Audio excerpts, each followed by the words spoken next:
Chapter 178. When Wu Tong walked out of Wujing University and climbed into her wrangler, Wu Xian, who had been sitting in the passenger seat, suddenly turned his head and said, "That young man of yours should have recognized me. This young man is quite concerned about politics." Wu Tong rolled her eyes. "He usually runs the internet to earn money. It's the same as a taxi driver. Of course he knows a lot about current politics. Otherwise, who knows when he'll give you all a slap on the head and say that he's breaking the law again. Seize his car." Wu Xian stared at her. "I helped you so much today and this is how you thank me? This father and daughter pair are really alike. Even the way they ask for favors is the same. I was wrong. Thank you," Wu Tong said as she started the car. "My great dad, you have been here for almost the whole morning. I was afraid that you would have a lot of work to do. I'm just a basic police officer. I'm not as free as you, so I won't accompany you.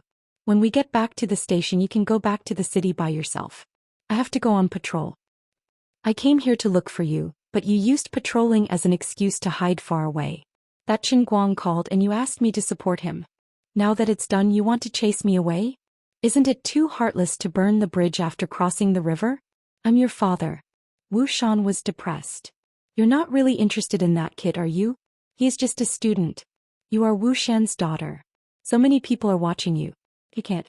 Wu Tong suddenly stopped the car by the roadside. "Get out.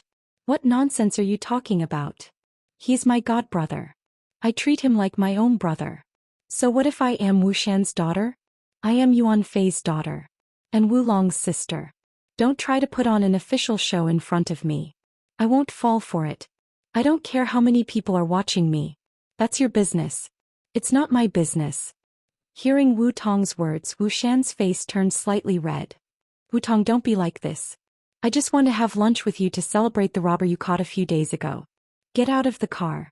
I became a police officer by choice. It has nothing to do with you. Stop interfering with my work and don't even try to interfere with my feelings. I can do whatever I want. I didn't want to mention my mother and brother, but you just had to remind me. Do you think Wu Xian's family has to be like this? If I had a choice, I would rather reincarnate into an ordinary family like Qin Guang's." Wu Tong slammed the steering wheel with all her might and roared hysterically. Wu Xian was silent. He turned his face to the other side and looked at the people coming and going outside the window. His eyes were slightly red. He took a deep breath, took out a small box from his suit pocket and gently placed it next to the handbrake. "It's your birthday in a month. I'm going to the capital for a meeting next week, and then I may go abroad to study for a period of time. I may not be able to come back on your birthday, so I'm giving you your birthday present in advance. It was my fault. I was too nervous." After Wu Xian finished speaking, he opened the car door, turned a corner and silently walked away. Wu Tong pounced on the steering wheel. Her nose twitched violently and she slammed the steering wheel angrily. "Wu Tong, why are you crying? You're an amazing police officer. Mom and brother are watching you from the sky." Qin Guang did not know what Wu Tong and Wu Xian were talking about. He was looking at Ren Yuan and the others in front of him, expressionless. "Qin Guang, we know it's our fault. But please take into account that we're all classmates. We don't ask for much, but we sincerely hope that you can forgive us." Ren Yuan and the others stood in front of Qin Guang with their heads drooped. Qin Guang waved his hand impatiently. "Why are you telling me this? I'm not an official in the school, so I can't do anything to you. Let's all mind our own business from now on and live our own lives. You don't have to ask me to forgive you. I'm not Lu Xuanda, I'm not that magnanimous. I don't care what reason you have, you framed me anyway. You want me to repay evil with good? I'm sorry, but I can't do that. You guys can save it." After saying that, Qin Guang turned around and left. He was sick of these people. "I've never been magnanimous. I'm already benevolent enough not to catch you guys and beat you up. Do you want me to forget our differences by drinking wine? I don't like that anymore. Who knows if two-faced people like you will stab me in the back in the future. Instead of being betrayed by your so-called friends, I might as well not be friends in the first place." Although Qin Guang was always laughing and joking around, he had a good eye for making friends.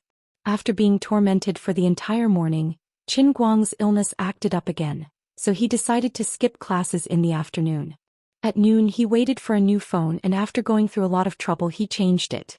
After rejecting the so-called celebration from his classmates, Qin Guang happily drove to the city hospital. When he arrived, his mother had just finished her dialysis. Her face was slightly pale as she rested on the hospital bed. His father held up the tablet with both hands and played the Langya list for his mother. Hugo is really handsome. He was already handsome when he acted in The Legend of the Sword and Fairy a few years ago. So many years have passed, but he still looks so handsome. I don't know how these celebrities take care of their skin, his mother said weakly, but she seemed to be in a good mood. Qin Guang nodded. The Legend of the Sword and Fairy, that was also his childhood. Qin Guoli rolled his eyes. Hu Gu is handsome, but in my opinion our little Guang is more handsome. At least his spirit is much better than the sickly Hu Gu. What do you know? He's acting. Jiang's Mei Lang is a patient, okay? It's because he's good at acting. His mother argued for the little fresh meat. Qin Guang stumbled when he heard Qin Guoli's words. Although I've always been confident, Dad, aren't you afraid that tens of millions of fans will hear about it and burn me to death?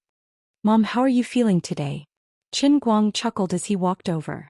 Feng Rong shifted her gaze away from the tablet and smiled. I'm all right. The doctor said that my condition is getting better. But yeah, why are you here? Don't you have classes in the afternoon? This ICU is pretty good. The nurses are in charge of individual tasks. Your dad can handle it alone. Don't come over if you have nothing to do. It'll affect your studies. Qin Guoli also nodded. That's right. Don't disturb me in your mother's world. Qin Guang rolled his eyes and flipped his head. We're both old man. My wife and son already have access to the internet. What do you mean by alone time? As for the classes in the afternoon, they're not important. I'll skip them. 15 minutes later, Qin Guoli placed his hands on his thighs and glared at Qin Guang, who was 10 meters away from him. Stop right there. Stop right there. What's with your tone? Do you think skipping classes is like eating or drinking? You're lucky that your mom isn't feeling well. Otherwise, I'll beat you to death with your mom. Qin Guang also placed a hand on the statue and pretended to look tired. All right, I can't wait for my mother to recover so that she can form a team with you. You won't be able to catch me alone. Save your energy. Tang Ying, who was taking a short break, was leaning on the windowsill of the doctor's office. She watched the father and son chase each other for 10 minutes. She was laughing so hard that she almost lost her breath. This father and son pair was really interesting. Chapter 179. Although Qin Guoli and Feng Rong looked like they wanted to grab Qin Guang and beat him up, Qin Guang still stayed in the ward for more than 2 hours. During that time, he took the opportunity to emphasize to his father that the house in his hometown should not be sold. Then Qin Guang transferred the 100,000 yuan he earned yesterday to Qin Guoli on the spot. This shocked the middle-aged businessman who had been doing business for most of his life. What the hell did you do? Why does it look like you picked up the money from the ground? No, you have to give me an explanation. Qin Guoli widened his eyes and stared at Qin Guang blankly. He wanted to cut him open to see his heart. Qin Guang shrank back and put some distance between them. He thought to himself, I can't tell my dad that I taught people to race. Otherwise, I won't be able to escape today's men's singles beating. But how am I going to explain this? It's time for me to use my divine skill of deception. There's one thing that I've always found hard to say. But now I have to admit it to you, Dad. Qin Guang hesitated a little and pretended to make up his mind. Looking at his pained expression, Qin Guoli's heart tightened. Say it. As long as it's not against the law, as long as it's not life-threatening, I can understand. You didn't guess wrong that day. I really am a sugar daddy. What? Qin Guoli looked at his son in shock. You're not joking? Qin Guang painfully turned his face to the side. It's true. How old is she? In her 30s? In her 40s? Is there any possibility of you getting married? Qin Guoli was actually concerned about this. Qin Guang shook his head but didn't say anything. No possibility of getting married? Not in her 30s or 40s. Oh my God. Could it be that she's already in her 50s or 60s? What a tragedy. Qin Guoli beat his chest and stamped his feet. Damn. Dad, didn't you just say that I was more handsome than Hu Gu? Is that all you have in me? Old Qin, am heartbroken. How could you face your grandparents? How could I face the ancestors of the Qin family? I was useless. I actually let my son become a prostitute to earn money. The other party's age was almost the same as my mother's. I, Qin Guoli, don't want to live anymore. As Qin Guoli spoke, he turned his head and wanted to hit the wall with his head. After a while, you will not associate it with the Queen of England. Dad, your divergence ability is at least 3 times stronger than mine. No, it's not like that. Listen to my explanation. Marriage was indeed out of the question. After all, the other party was too famous. However, the other party was not an old granny in her 50s or 60s. He's the same age as me. Qin Guang quickly explained, pulling Qin Guoli back from his train of thought. Qin Guoli jumped back again. What? Don't tell me it's the female celebrity you said you saved last time? Left and right hand. The national idol that even I, your dad, am tempted to look at? A pair of sisters? To be honest, if the person standing in front of him was not his dad, Qin Guang would have kicked him out. After thinking for a long time, he decided to let Jiang Yage take the blame. Your son is not that capable. It's just Jiang Yage alone. I don't believe you. Who is she? How can she be interested in a nobody like you? After a while, Big Beard Deng's new movie will be released. You can go to the cinema to watch it. Your son's scenes are probably in the middle. There's a big scene in the middle of the movie. The deputy general with the silver spear. Although he doesn't have any lines, his face is exposed. This is the opportunity that Jiang Yage helped me fight for. What I told you last time is also true. This 100,000. She paid you for the night. Qin Guoli interrupted. Dad, I give you full marks for your ability to make sentences. After a long explanation, Qin Guang told his dad that Jiang Yage was going to give him a Patek Philippe. After saying so much to him, Qin Guang was afraid that he would not believe it and secretly sell the house in his hometown. By then it would be too late for regrets. The father and son went downstairs side by side. Qin Guoli's face was full of emotion. He patted Qin Guang's shoulder. Sai, that kind of superstar is probably just playing with you. There's no hope of getting married. The entertainment industry, Sai. Son, it's been hard on you. Anyway, the lie had already been made up. With Jiang Yage as a shield, Qin Guang thought that he would accidentally get money from somewhere and throw it to his dad. There was no need to explain anymore and let him think whatever he wanted. It can't be helped. She's actually quite a good person. I saved their lives and I'm grateful that she thinks highly of me. I'm not in the mood to care about the entertainment industry. I'll just be a monk striking the bell for a day. In short, you must remember that this matter is only known by the heavens, the earth, you and me. There can't be a third person who knows about it. It will have a very bad impact. Qin Guoli nodded vigorously. Yes. Striking the bell for a day. The overnight fee is so high. It must be tiring, right? Why don't we go to the pharmacy at the entrance of the hospital and get a few bottles of Luwei Dihuang pills to nourish our body? Qin Guang, can you tell me more about the two of you? Did you take any safety measures? Did you guard against paparazzi when you booked the room? She looks so pure on the TV. Why is she such a person behind the scenes? There's no telling what's in her heart. Is Jean Shuiwei interested in you? I feel that if you have the chance you can earn double. Even the Luwei Dihuang pills might not be enough. Dad, let's cut off our father-son relationship. The father and son went downstairs with a wretched look on their faces. Qin Guoli went back to his ward, while Qin Guang planned to go to Professor Lu's office to ask about the transplant surgery preparations. However, Professor Lu wasn't there, so he went to find Tang Ying. By this time, Qin Guang had gradually accepted Tang Ying as his mother's deputy chief physician. Even though he didn't want to admit that he had a deep misunderstanding of her, Qin Guang could tell that Tang Ying seemed to have real skills. When he arrived at Tang Ying's office, there were people coming and going. She was busy. There was nothing urgent, so Qin Guang found a corner and stood there. When Tang Ying inadvertently glanced at him, he greeted her. He then quietly looked at this overly young female doctor. She looked a little haggard. To outsiders, being a doctor was a glamorous, high-paid and well-respected profession. But in fact only they themselves knew the pain they were going through. Working overtime was a piece of cake for them, and their regular working hours were much longer than that of ordinary people. This was especially so for chief physicians who were in charge of patients. They practically ate and lived in the hospital and they never had time to rest. Tang Ying had actually been working for more than 14 hours straight. She only took a short nap in the middle and ate 3 meals. However, even though her face was haggard, the fighting spirit in her eyes was still burning. After Dr. Ma left, she finally successfully gained a foothold in this hospital. She was rushing forward with all her might, so how could she be willing to stop?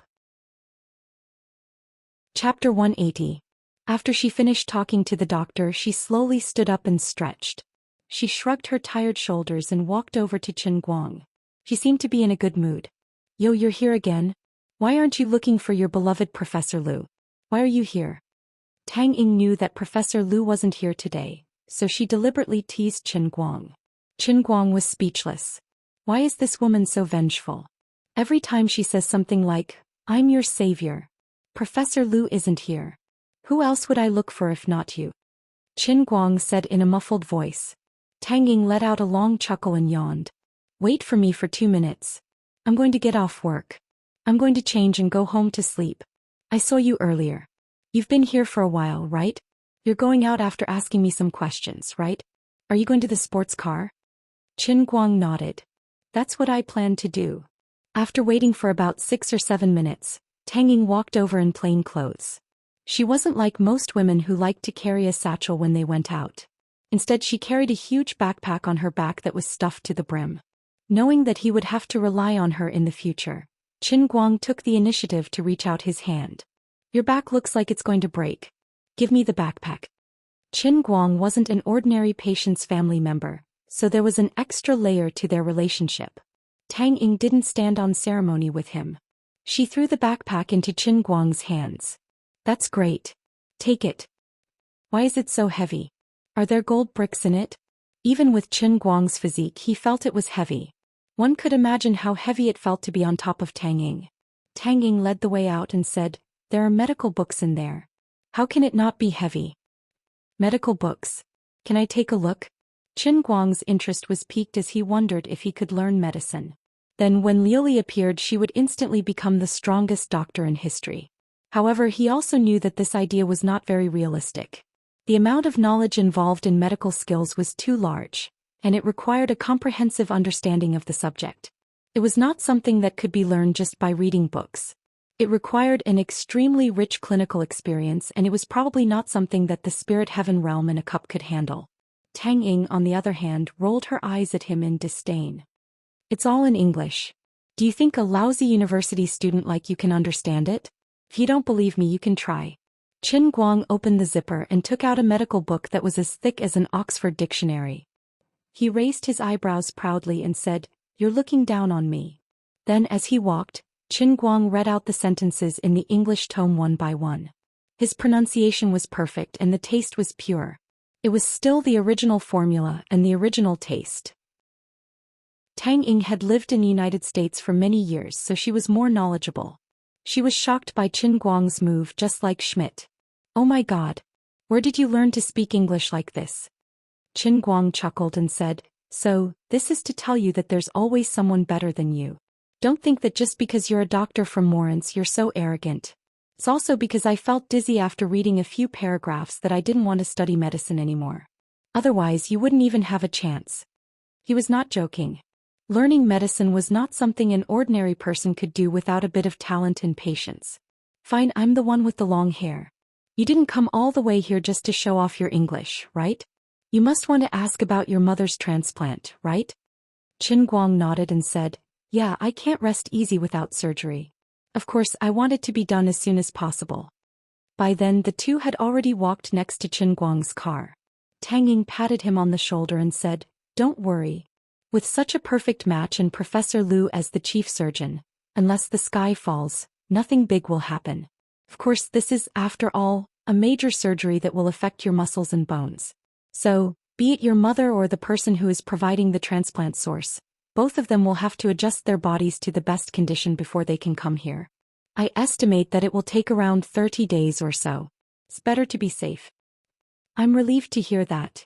Everything is ready, we just need money. Is that okay?" Tang Ying asked. Chen Guang thought for a while and said, "No problem. Okay, then I'll place the order online. Hurry up and take me home." Tang Ying crawled into Chen Guang's passenger seat and took out her phone. Chen Guang hurriedly stopped her. "Don't. Save it.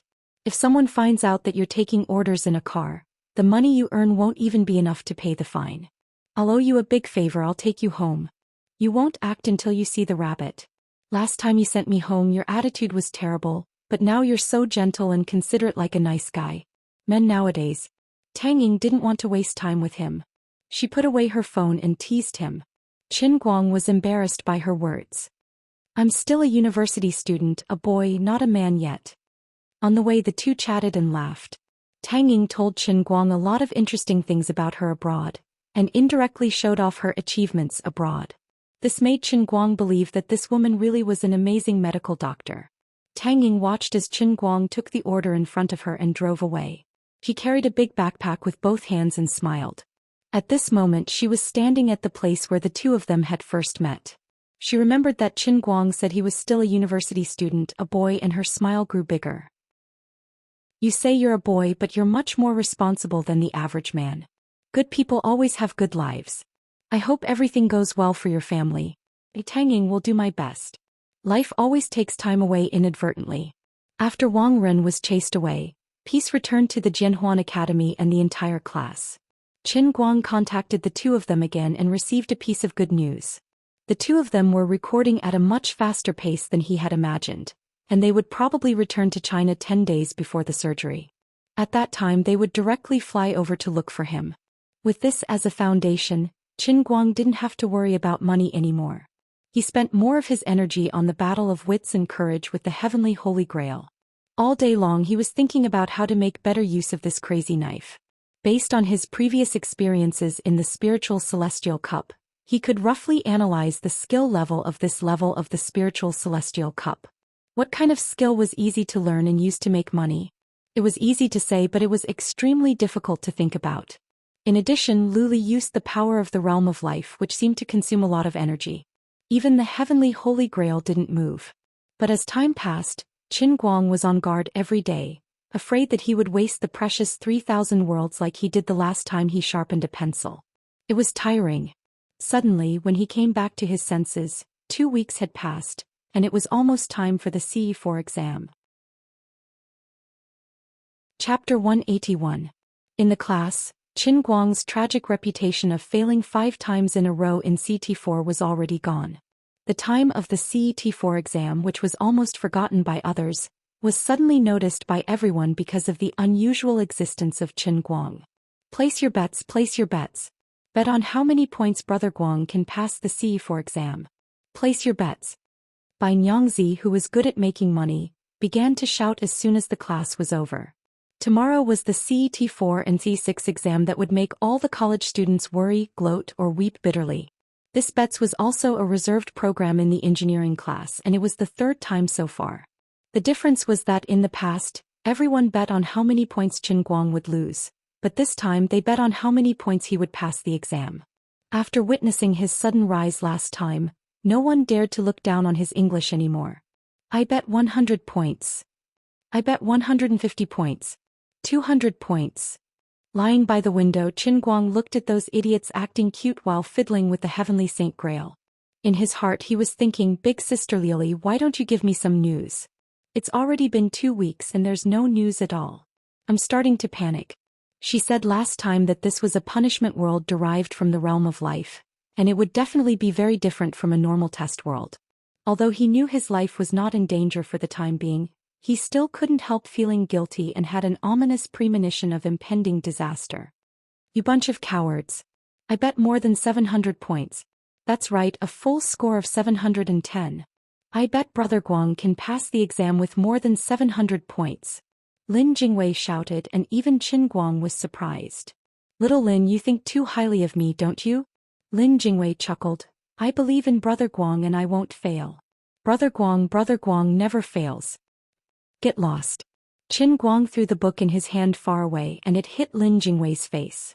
Little Chen's flying letter never missed its target. At this critical moment, Qin Guang saw a figure outside the classroom from the corner of his eye. Holy shit. Goddess Wenwen is here. I can't let her see the wager of this bunch of grandsons. Otherwise, all the effort that I've put in to hide until now will be wasted. Immediately, Qin Guang shot up from his seat like a bolt of lightning.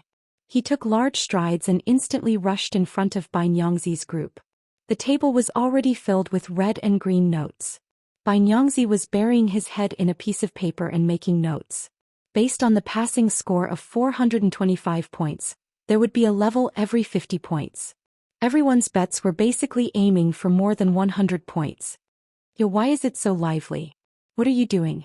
Wenwen had already barged into the classroom. She often went to look for Qin Guang in the environmental sciences class, so she knew these people well and didn't need to be polite. Gao Ye, who was sitting on the other side, rolled her eyes and poked Sun Xiaoxuan's waist. This witch is here again. Xiaoxuan, you should take the initiative. Your lover will be snatched away by your rival sooner or later. Sun Xiaoxuan's face blushed as she responded, Wenwen might be beautiful but Qin Guang isn't a shallow person. Gao Ye's mouth opened wide. I've heard that beauty is in the eye of the beholder. You're not a beauty but a saint. Don't you see that teacher Zhou has been finding all kinds of reasons to ask Qin Guang to go to her office? Is there something wrong with this guy? Why does everyone like him? You think Lin Jingwei is pleasing to the eye, but you can't see the good in Qin Guang. How am I pleasing to the eye? I want to beat him to death. Sun Xiaoxuan finally retaliated against Gao Ye. On the other side, seeing Wenwen getting closer and closer, Qin Guang panicked. Bai Nyangzi knew something was wrong when he saw Qin Guang's expression. He suddenly remembered Qin Guang's warning and panicked. Although he didn't know why his brother Guang wanted to hide it from Wenwen, he seemed to really care about it. What should he do now? At this moment of life and death, Bai Nyangzi's wit finally came into play. His eyes widened in anger and he abruptly grabbed the paper filled with his bet records. First he stuffed it into his mouth, then he hugged the money on the table and jumped up. As he chewed on the paper, he dashed out of the aisle and ran out of the classroom. I'm done. I'm done. You all bet on the national football team to lose. None of you backed me up. Before Bai Nyangzi's voice fell, he had already rushed past Wenwen like lightning and rushed out of the classroom. The others who had already placed their bets didn't know why Bai Nyangzi was talking about the national football team at this time, but it was an indisputable fact that he was going to swallow the bet and run away with the money. Although they knew he was joking, they still chased after him. Qin Guang was touched. What a good brother. I'll remember this friendship of yours in my notebook. What is Bai Fan doing? Qin Guang answered. They are betting on tomorrow's national football game. Those guys who only want to make money and not lose all bet on losing. I told him to win with 3 goals, but he didn't believe me. Now he can only go back on his word. He deserves it. Oh, by the way, how confident are you in tomorrow's exam? As she said this, Wenwen seemed to subtly puff out her chest. She purposely came here today to remind Qin Guang so that he wouldn't fall asleep in despair. Su Tao nearly forgot to mention that Qin Guang had actually been defeated once in his quintuple 4th order. Last semester he had slept through his CET4 exam. When he woke up, it was already 12 in the afternoon. This incident was also a legend at the time, and it laid the final foundation for his CET4 Qin Hui title. Glancing at Wenwen's perky breasts, Qin Guang secretly swallowed his saliva and patted his chest. Steady. All right then, remember not to oversleep. After the exam tomorrow afternoon, let's go to the internet cafe together to celebrate your temporary relief. If you oversleep like last time, then we won't go to the internet cafe, Wenwen said and prepared to leave. Qin Guang asked, where are we going? There's a new boxing club in the city and there's a hospital right next to it. I'm interested in taking a look. F***CK. This is a blatant threat. But I can't say anything. Wenwen was about to leave after she finished speaking, but just as she turned around, she turned back and pointed at Lin Jingwei and Xianxia, who were hiding in the corner of the classroom. She was puzzled. Why are you guys hiding so far away? Xianxia scratched his head. We're afraid of being injured by your murderous aura. Coward. Wenwen raised her eyebrows, turned around and walked away. After she left the classroom, Bai Nyangzi was carried back by everyone.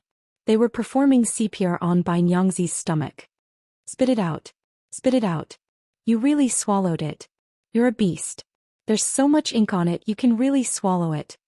Terrible, really terrible. Lin Jingwei walked to Qin Guang's back quietly and said faintly, I feel like you're hiding something from us. You really want to know? This is a bet between me and Wenwen if she loses. Qin Guang purposely dragged out his words. Before he finished speaking, Lin Jingwei had already dragged Xianxia out. We actually don't want to know. Qin Guang shrugged. Wenwen was right, these people were really cowards.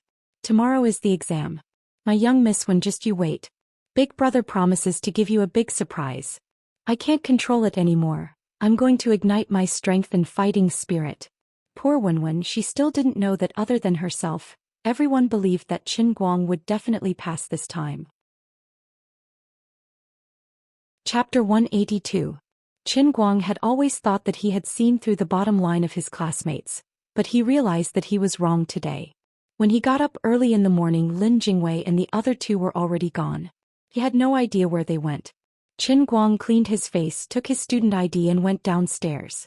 On the way he was also puzzled. He had to take the CET-4 test today, but the three of them had already passed the CET-4 test, and none of them applied for the CET-6 test. They should have no classes today, but they didn't sleep in. He didn't know where they went. Could it be that these three were up to something behind his back? He ate 3 steamed buns in the second cafeteria and drank a bowl of porridge.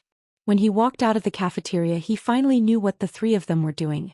The whole environmental engineering class was gathered outside. He didn't know where they found their red clothes. Looking around, he saw a red ocean. A small fish pond. In short, they were waiting for Qin Guang to give him a big surprise. What are you doing? Why are you all dressed so red? Are you going to get married? Qin Guang laughed as he walked down the short stairs in front of the cafeteria. Lin Jingwei and Bai Nyangzi, who were standing in front of the crowd, looked at each other, then suddenly took out a rolled-up banner and threw it away. Madam White immediately took over the other end of the banner. The two of them quickly pulled it to both sides, and the banner was pulled open like a painting of mountains and rivers. When it was completely unfolded, there were 8 big words written on the banner. Qin Guang, the King of English. Damn. You guys are so bored. Are you afraid I'm not famous enough? Students passing by on the pedestrian street outside of the cafeteria couldn't help but look at them. Qin Guang saw that the situation was not good, so he planned to run away. At this moment, Sun Xiaoxuan, who was wearing a pink floral dress, had a blushing face and was holding an electric loudspeaker in his hand. He took a step forward, took a deep breath and put the loudspeaker in front of his mouth. After holding it for a long time, he turned it off and said in a low voice, I'm sorry. I really can't shout. When he saw the electric horn in Sun Xiaoxuan's hand, Qin Guang was scared. He decisively turned around and walked towards the teaching building with his face covered. When he passed by Sun Xiaoxuan, he heard what she said and let out a sigh of relief. There were so many people watching. If he really shouted her name out, would he still be able to face others in the future? At this moment, Gao Ye snatched the electric horn from Sun Xiaoxuan's hand and stuffed it into Lin Jingwei's hands. We spent so much effort to cheer, how can we give up halfway? At this moment, Lin Jingwei started to panic. Holding onto the loudspeaker, he looked at Qin Guang's silhouette and hesitated. Are we really going to shout? Gao Ye nodded. Shout if you're a man. Qin Guang was about 20 to 30 meters away when he heard Lin Jingwei's hoarse roar. Qin Guang. Go. Pass. Level 4. *CK. Can't we still be friends? Who is this Qin Guang? He's just taking the level 4 exam and he's making such a scene? I don't know. Maybe he's some rich kid. He's the guy who was trending on the school's internet a few days ago. I remember him. He's a rich kid. He smashed someone's A4L with his gang and he slapped money on the person's face. The person lost money on the spot. Faster thief. He's so cool. Where is he? Where is he? I have to grab this opportunity to ride his coattails. Save it. It's hard to get along with those rich kids. He might even give you a few tight slaps if he doesn't like you. Qin Guang buried his head even deeper as he listened to the strange discussions around him. He had reason to believe that the people in class were not cheering him on. They were purely trying to set him up. If it wasn't for the fact that he had become the real king of English, he would have performed badly before the exam. You guys are a bunch of scammers. He went straight to the building where the exam venue was located. He met another person outside. It was a bit cooler today. Wenwen was wearing a long, thin white windbreaker. She was standing next to the first teaching building. When the breeze blew, her long hair danced in the wind. She then rolled up a corner of the windbreaker, revealing the lower half of her slender legs. The warm morning sun shone down on her face. The fine hair on her face was wrapped in the faint light, adding a different kind of dazzling radiance to her already beautiful face. Qin Guang, who was standing nearby, was dumbfounded. The other boys passing by were even worse. Some of them had already accidentally tripped and fell. Even after enduring 3 years of training, Qin Guanghan still couldn't guard against it all day and night. What's wrong? Are you dumbfounded? Wenwen took a step forward and stood right in front of Qin Guang. Qin Guang turned his face to the side with great difficulty. It's a bit hard, but I can still take it. Wenwen covered her mouth and laughed. Then you better remember. Do your best and do your best. Of course, I haven't forgotten our bet from a month ago. I'm afraid that you might think that I've forgotten. You're a shy person and never bring it up in front of me. So I'm here to remind you. Just because of what you said, I have to grit my teeth and do it even if I have to lose 10 years of my life. Qin Guang laughed. It's good that you know. I'm going back to the dormitory first. I'll wait for your good news. Wenwen really came here to wait for him. She left after saying a few words. Watching Wenwen's figure go away, Qin Guang clenched his fist. Since she had said so much, of course he had to pass it. 2.5 hours later, Qin Guang was like a general who had returned from the battlefield. He walked down the stairs of the teaching building with brisk and powerful steps. He couldn't help but be so happy and proud. Without any accidents, his level had reached a high enough level. These C4 questions were not difficult for him at all. Although he couldn't confirm the specific score, Qin Guang was 100% sure that he had passed the CE4 that had troubled him for 3 years. For others, this might be a trivial matter. But for Qin Guang, it was a milestone breakthrough. It was not only because of Wenwen's attractive bet, but also because this matter had been bothering him for too long. It had almost become a demon in his heart. Alright, Miss Wen's bet was great too. He really had to thank the Heavenly Holy Grail. If it wasn't for the help of the Heavenly Holy Grail, Qin Guang was sure that no matter how hard he worked this year, he wouldn't be able to create any miracles in a month. In short, it was time for her to fulfill her promise. I passed C4. Where should I go to fulfill my promise? It was impossible to do it in public. In the forest by Yuanming Lake? Although it was a sacred place for a tryst, it wouldn't be good if someone bumped into it, right? It would be such a loss if someone saw it and took advantage of it. Forget it, he couldn't do anything without risking it. Although it hurt, he couldn't save this little bit of money. He would book a room in a hotel outside the school. Which hotel should he book? With the status of Wen University's campus belle, a nameless hotel was shameful. Of course, it had to be the only hotel with stars. Qin Guang took out his phone and decided to book a room first. Chapter 183. As for why he didn't consider buying the rubber umbrella, firstly, the hotel definitely had it, and secondly, Qin Guang didn't think it would be useful. Wen University's campus belle had always been a man of her word. Since she had already said that there would definitely be no more benefits, there was no need to feel regretful. As long as he thought about the fact that he had finally taken the first important step after 20 years of zero breakthroughs, there would be no more regrets. When Qin Guang noticed that an hourly room in the huge Craters Wellington Hotel cost more than 300 yuan, his fingers hesitated for a moment, but he still clicked hard. A worker must sharpen his tools to do a good job. If he wasn't ruthless to himself, how could he be worthy of Wen University's campus belle's generosity? After booking the room, he called Wenwen in a hurry before he even had dinner. What's wrong? Is the exam over? Wenwen sounded a little absent-minded. Qin Guang chuckled. Of course. Where are you? I'm coming to find you. Come straight to the internet cafe, the same place. Hurry up. There are so many people today. There are at least 70 to 80 people trying to take your seat. Luckily, I used second uncle's ID to open a computer, or else you would have lost your seat long ago. No wonder Wenwen's voice sounded absent-minded. It turned out that this big sister had already gone to the internet cafe and was in the middle of a fierce battle. Qin Guang was puzzled. Since you used second uncle's ID to open a computer, why didn't he just sit there and surf the internet? Why did he ask someone to come over and ask you?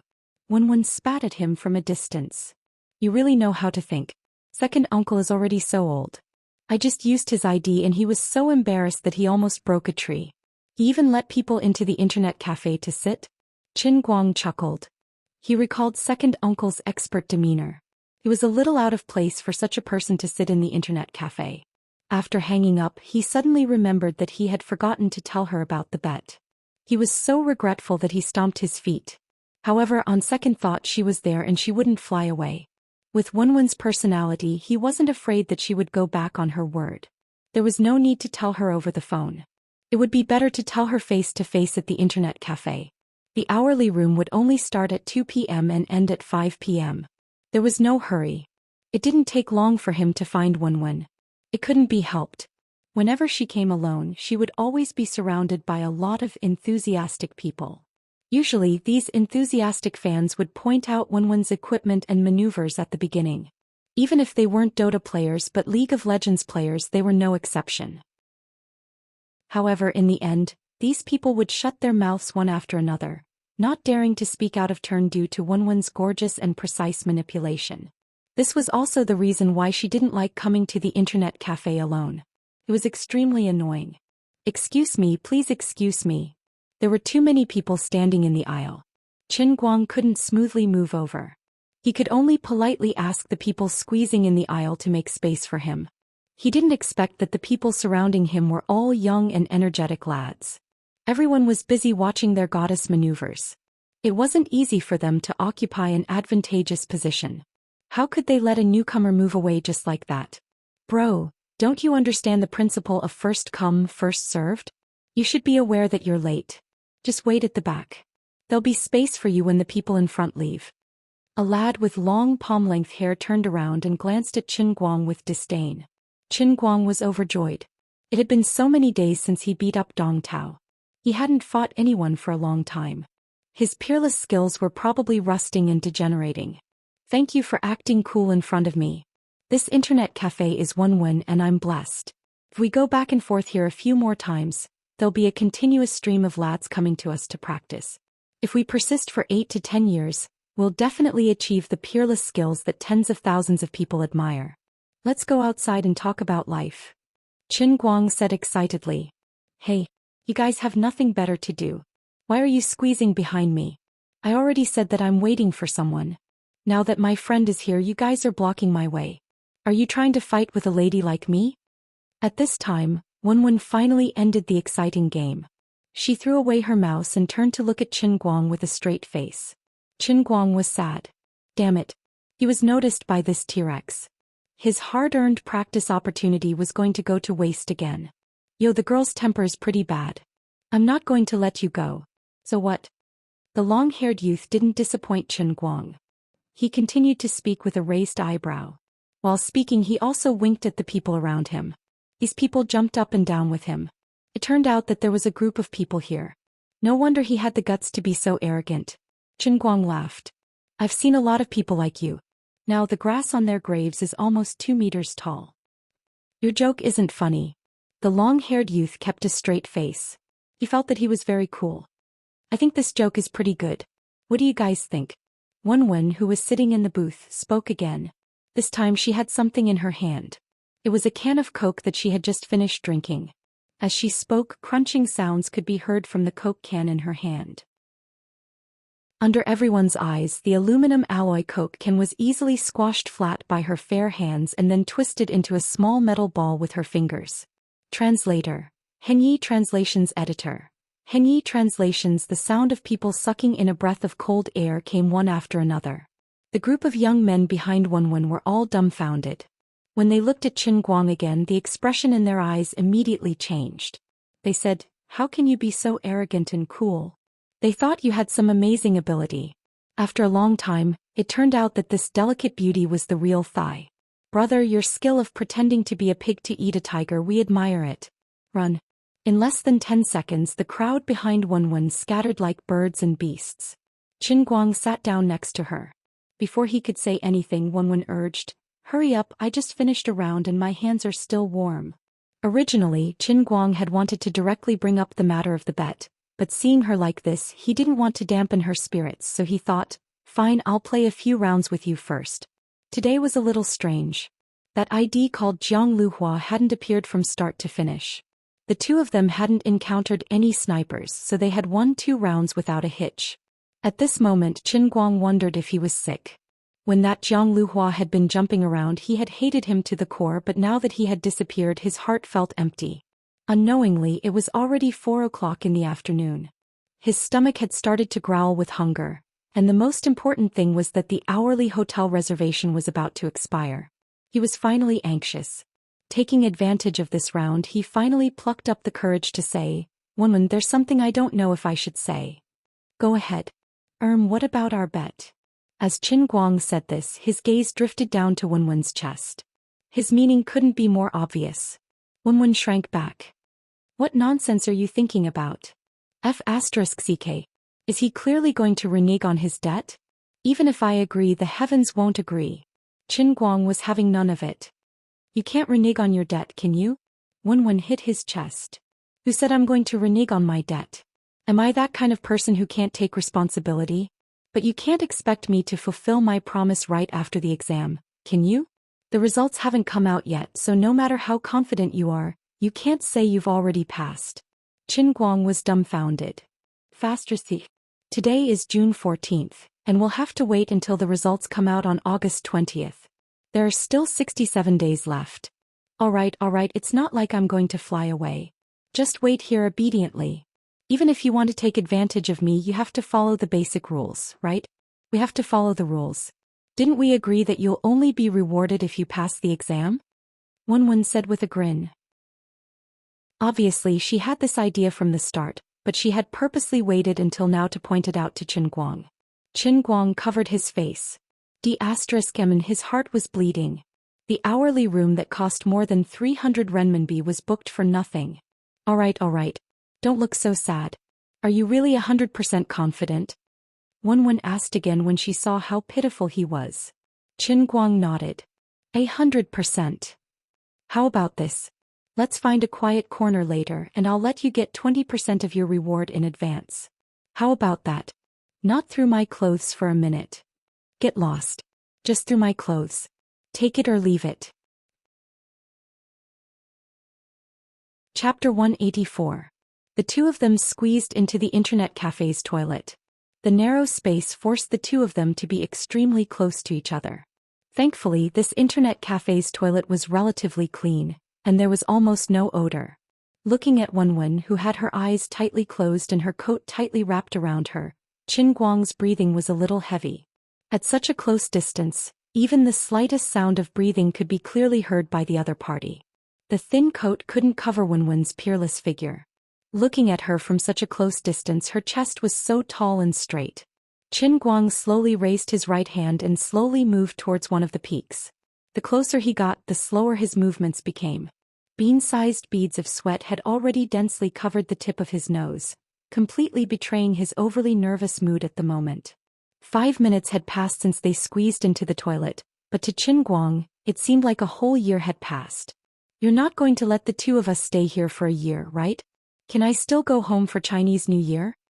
Wenwen suddenly opened her eyes and stared at Qin Guang, who was right in front of her as she said so. Qin Guang's hand that hadn't really touched her retracted as if it had been electrocuted. He panted heavily, "Hi sister. I'm about to succeed, don't suddenly scare me." Wenwen angrily stepped on his foot. "I don't know what you're afraid of, I didn't say no. You've already retracted your hand at least 8 times. Can you blame me for this?" Qin Guang put on a long face. "What do you know? Although I've more or less accidentally taken advantage of you in the past, this is the first time in my life that I've had the opportunity to take the initiative to feel it. Can you please understand my nervousness a little? You make it sound like I have a lot of experience being touched by others. This is not the first time in my life. Stop dawdling. I'll give you one last chance. If you waste it again, you can go back to your dorm and pinch your pillow. Hurry up." As Wenwen spoke, she put her hands on Qin Guang's shoulders, straightened her chest and closed her eyes again. Qin Guang took a deep breath. He decided that regardless of whether the sky would collapse in the future, at least at this moment he must throw away that shameful loser's personality. No matter how unreachable this great goddess Wen was, no matter whether the person living in her body was a man or a woman, and no matter how much she might regret it later and beat him up. Right now he had to be a brave and valiant man. Qin Guang charged. He raised his hand fiercely, closed his eyes and pushed his palm forward like a shot put. The distance between his palm and the mountain continued to shrink. This 5 fingers peak of the devil's palm with resolute courage crossed time and space, broke through the barrier of fate fiercely and without regret, and blasted on Maiden's Mountain. They collided. At this moment, Qin Guang finally understood why men's desire to pursue women was so deep-rooted since ancient times. Even if it was just a simple touch, as long as it was done deliberately, that touch, which was filled with the terrifying impact of the creation of heaven and earth and the birth of chaos, was like thousands of lightning bolts starting from his heel and fiercely shot up. A whirlpool-like numbness rushed up from the soles of his feet, passed through his whole body like lightning and went straight to his head. So, this was the feeling of pinching this maiden's peak. It was really incredible. This is a historical moment.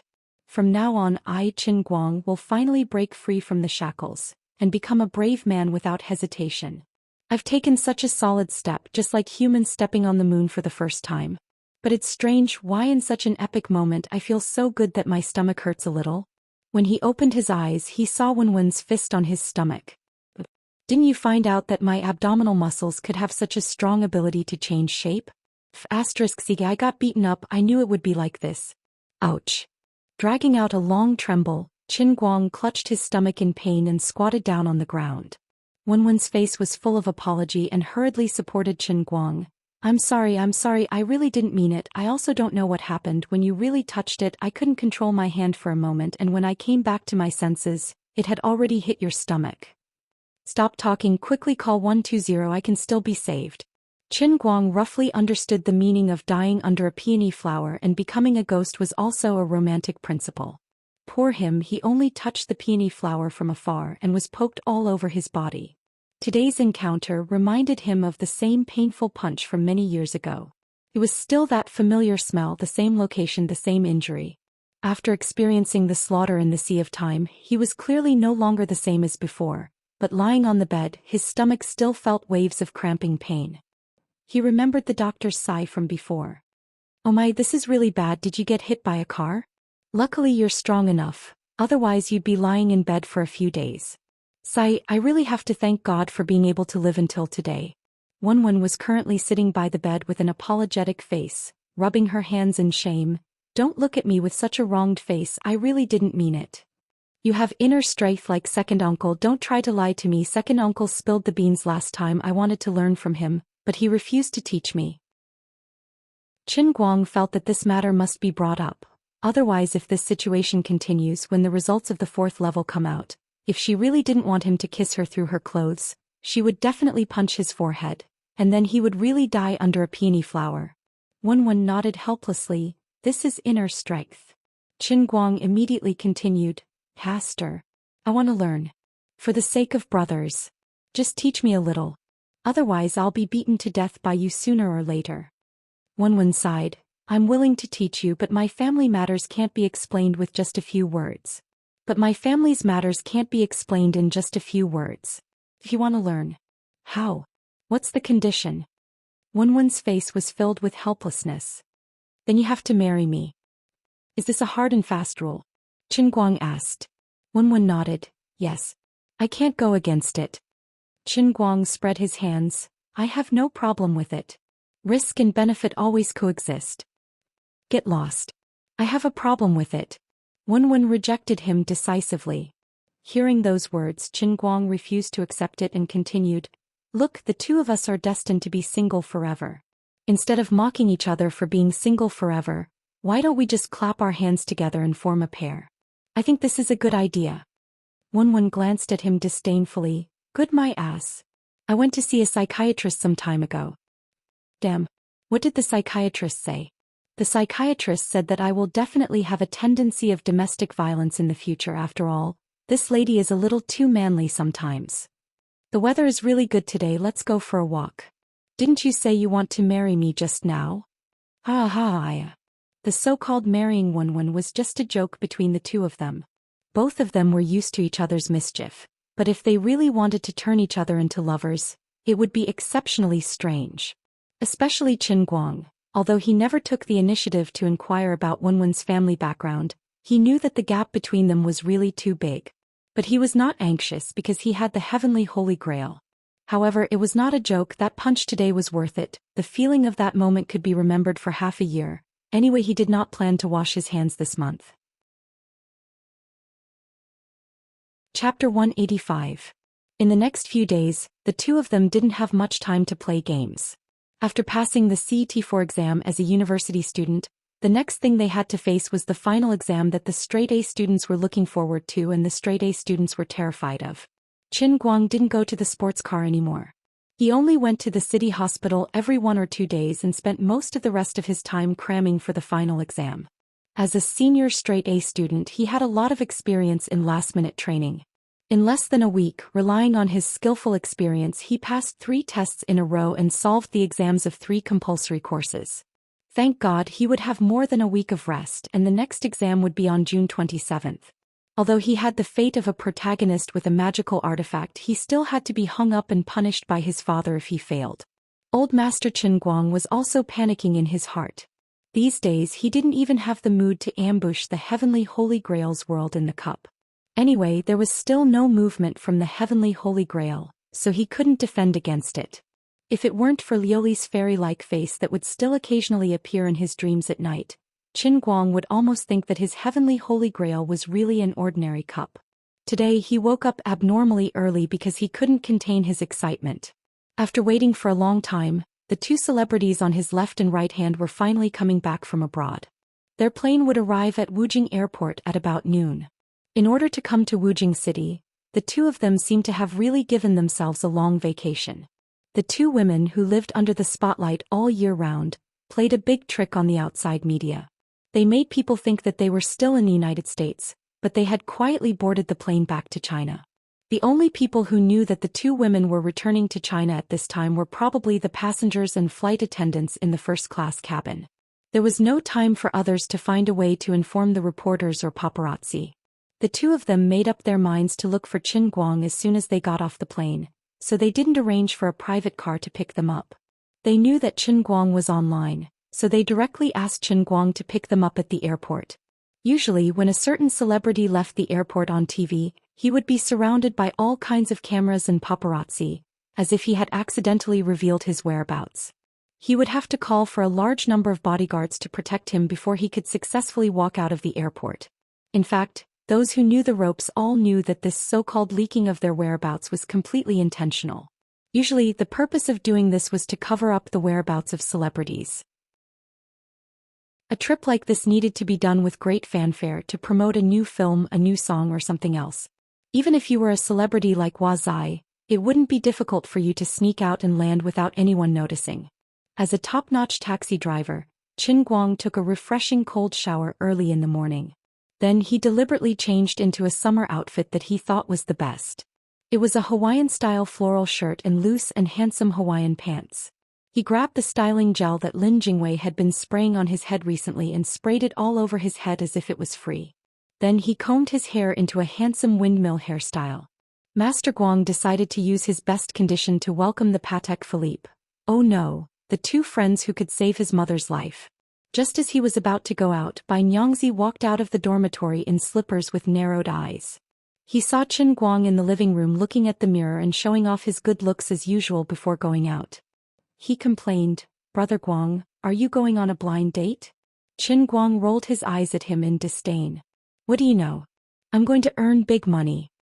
Are you really a gigolo? With this hairstyle, Lin Jingwei's gel has almost been sprayed dry by you. There was still a third of it left when I secretly used it yesterday." As Bai Nyangzi complained on behalf of Lin Jingwei, he maliciously attacked Qin Guang's head with lightning speed, intending to destroy the hairstyle that he had painstakingly managed to do. Then the naive young man Bai Nyangzi let out a blood-curdling scream, while Qin Guang flashed an expression that said, "You deserve it," and swaggered off. Bai Nyangzi looked at his heavily injured right hand, wanting to cry but having no tears. Damn it! How hard did this grandson's hair get? It's bleeding from all the poking. There must be a hedgehog on his head. After throwing the bag into the car and placing the heavenly Holy Grail on the cup holder, Qin Guang whistled and went out the door. In the bag in the front passenger seat, there was a knitted scarf that he only used in winter and a pair of sunglasses that he had originally planned to buy to show off, but he had only worn it once. Don't ask him why he brought these things.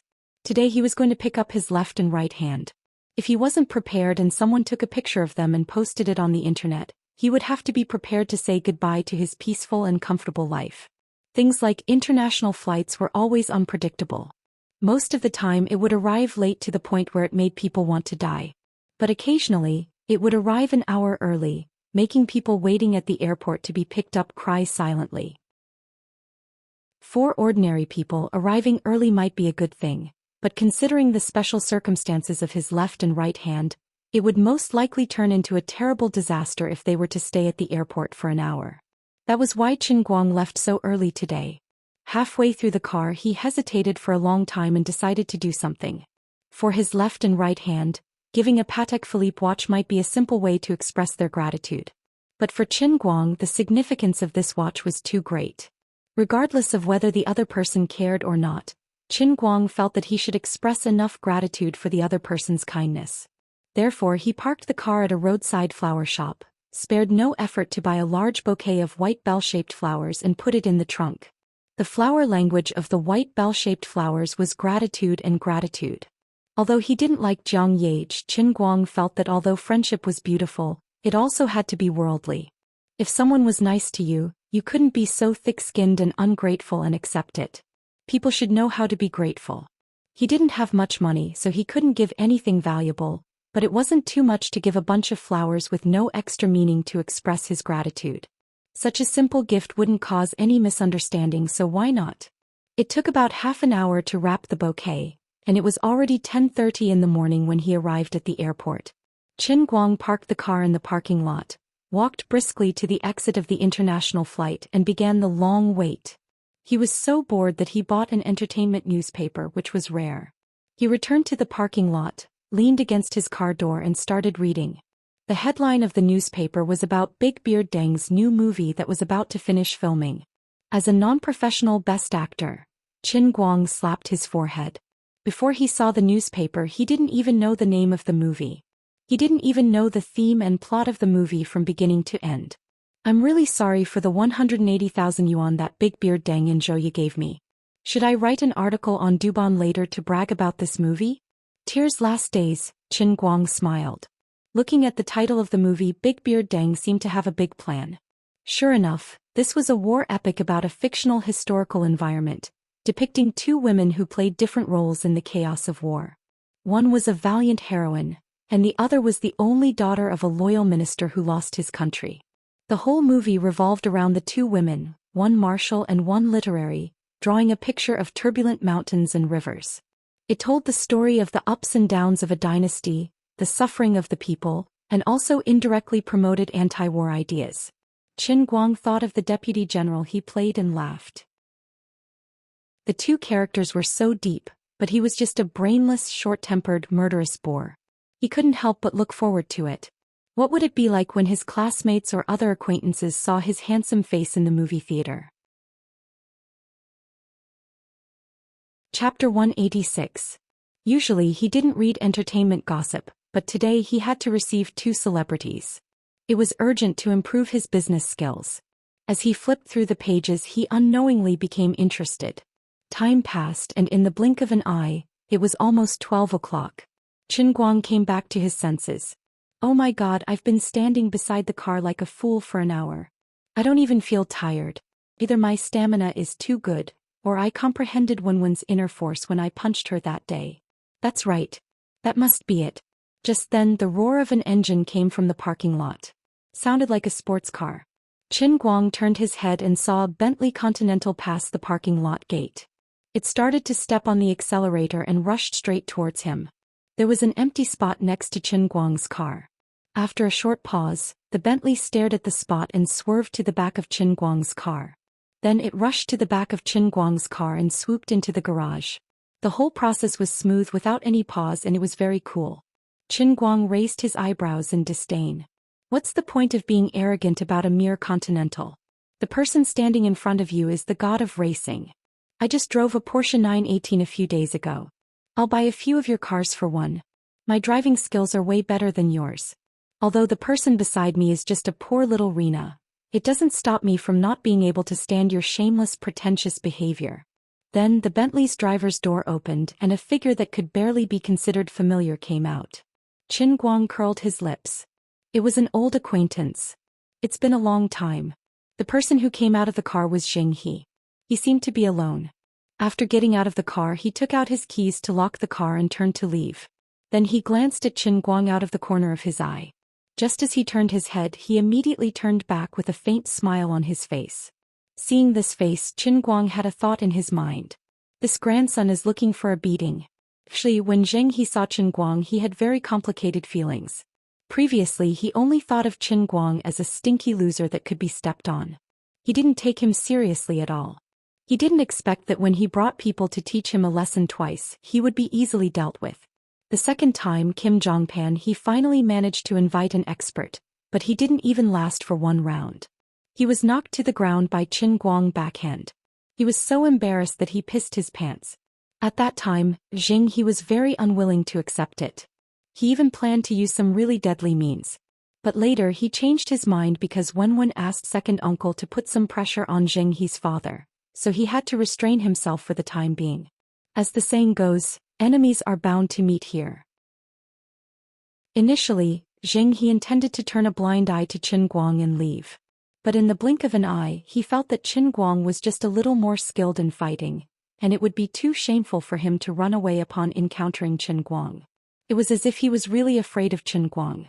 In addition, he ran into Qin Guang and Wenwen in the library later. At that time, Zheng He was so jealous that he almost burned. Took him a lot of effort to control his emotions. There were so many seats in the parking lot today. It was a coincidence that he came here at that time. Even God wanted him to embarrass him. You can't hit me just because I teased you, right? Teske, look at your broken car. What the hell is this? Yo Qin Guang, what a coincidence. Your car is not bad. Zheng He held the car key in his hand and walked in the direction of Qin Guang. F***ck, relying on your father's ability to buy you a broken Bentley, isn't it? Although this brother's car isn't worth much, it has followed me everywhere. We have a deep relationship, okay? You humiliated my life partner in front of me. This brother is very angry. The Bentley your father bought for you is also not bad. Qin Guang said in a low muffled voice. You, the dignified young Master Zheng, actually remember my name. Aren't you afraid of lowering your status? Zheng He slightly adjusted the collar of his white shirt, then lowered his head to fiddle with a few specks of dust on his leather shoes. He then glanced at Qin Guang. Of course I have to remember your name, but it has nothing to do with you. It's only because you are Wenwen's friend. If I were you, I wouldn't shamelessly pester Wenwen. Let me repeat what I told you in the beginning. There is an insurmountable barrier between you and Wenwen. Qin Guang rolled his eyes. He thought to himself, you are the one shamelessly pestering Wenwen, not me. I am the one being pestered by Wenwen. Well, you continue to provoke me. Just one more sentence and I can almost beat you up. Come, don't be a coward. Master Guang's threat was so straightforward. If he said he wanted to beat you up, he didn't want to talk to you at all. Qin Guang's gloomy tone reminded Zheng He of the day when he was first slapped by Qin Guang, then grabbed by his collar and directly threatened his life. He couldn't help but feel a little creeped out. Zheng He's mouth twitched. He really didn't expect to run into Qin Guang here. Today he came alone without a bodyguard by his side. Now he really didn't feel the slightest sense of security. Of course, based on what happened to Kim Jongpan that day, an ordinary bodyguard might not be enough. However, he was unwilling to let him leave with his tail between his legs. He could only force a smile. We are all classmates in the same school. Your attitude is too bad. I was just joking with you. Don't mind me. I'm sorry, I don't quite understand such a high-end joke. We are not the same kind of people. Don't make such jokes that will easily cause me to misunderstand. It's better for the two of us to maintain a distance. This is good for everyone. Don't you think so? Qin Guang moved in front of Zheng He and looked at him indifferently. Qin Guang wasn't joking with Zheng He. He had experienced the instantaneous ocean and was no longer the same as before. Otherwise he might have really been crippled by Kim Jongpan back then. The reason why Qin Guang's attitude towards Zheng He was so vile and domineering was because he knew that as long as this person still had thoughts about Wenwen, there was no way he could feign civility with him. Rather than that, he might as well give him a sufficient sense of threat so that he wouldn't dare to act rashly. Qin Guang didn't know that if it wasn't for Wenwen's pressure, Zheng He wouldn't be so calm after being threatened by him. He really thought that it was his murderous aura that scared Zheng He. After saying that, Qin Guang didn't want to bother with him anymore. He folded the gossip newspaper in his hand and turned to walk towards the exit. Calculating the time, Jiang Yage and Jin Shiyue's plane was about to land. He didn't expect that Zheng He and the others would also come out from the international flight exit. The two of them finally met here. However, with the previous lesson, Zheng He didn't run to Qin Guang's side to invite a snub. Instead, he stood at the other side with a calm face. No one knew what he was thinking. Chapter 187. Zheng He knew that Qin Guang usually ran online to earn money. Although he had never used it, he seemed to have heard that some people would increase the price of an online booking in advance when they came back from abroad so that they could get off the plane and leave as soon as possible. Therefore, Zheng He speculated that Qin Guang had accepted the booking and came over to earn extra money. Thinking about the person he was going to pick up today, Zheng He rolled his eyes and had an idea. Qin Guang held the newspaper behind his back with one hand and held his phone with the other. He stretched his neck to look inside. The notice board had already shown that Jin Jiang and Jin Yu's plane had arrived. It was estimated that they would be coming out soon. On the other side, Zheng He was hiding in a corner and talking to someone on the phone. This grandson had actually contacted the person he was going to pick up first. Qin Guang was a little unhappy. The old man had lost in such a small matter. According to the text message sent by Jiang Yage during the transfer, Qin Guang knew that the two of them were wearing light blue jackets and large framed sunglasses that covered most of their faces. Jiang Yage was wearing a pink sun hat, while Jin Shiyue was wearing a sky blue sun hat. With such distinctive characteristics, Qin Guang felt that he should be able to easily recognize the two of them. As for why he didn't hold up a sign? What a joke. With my domineering handsomeness, I don't need to hold up a sign. Even if I hid in a crowd, I would definitely be recognized at a glance. Just as he was staring with his eyes wide open, a graceful figure suddenly jumped out from in front of him and bumped into him. There was an assassin. Qin Guang reacted quickly and retreated.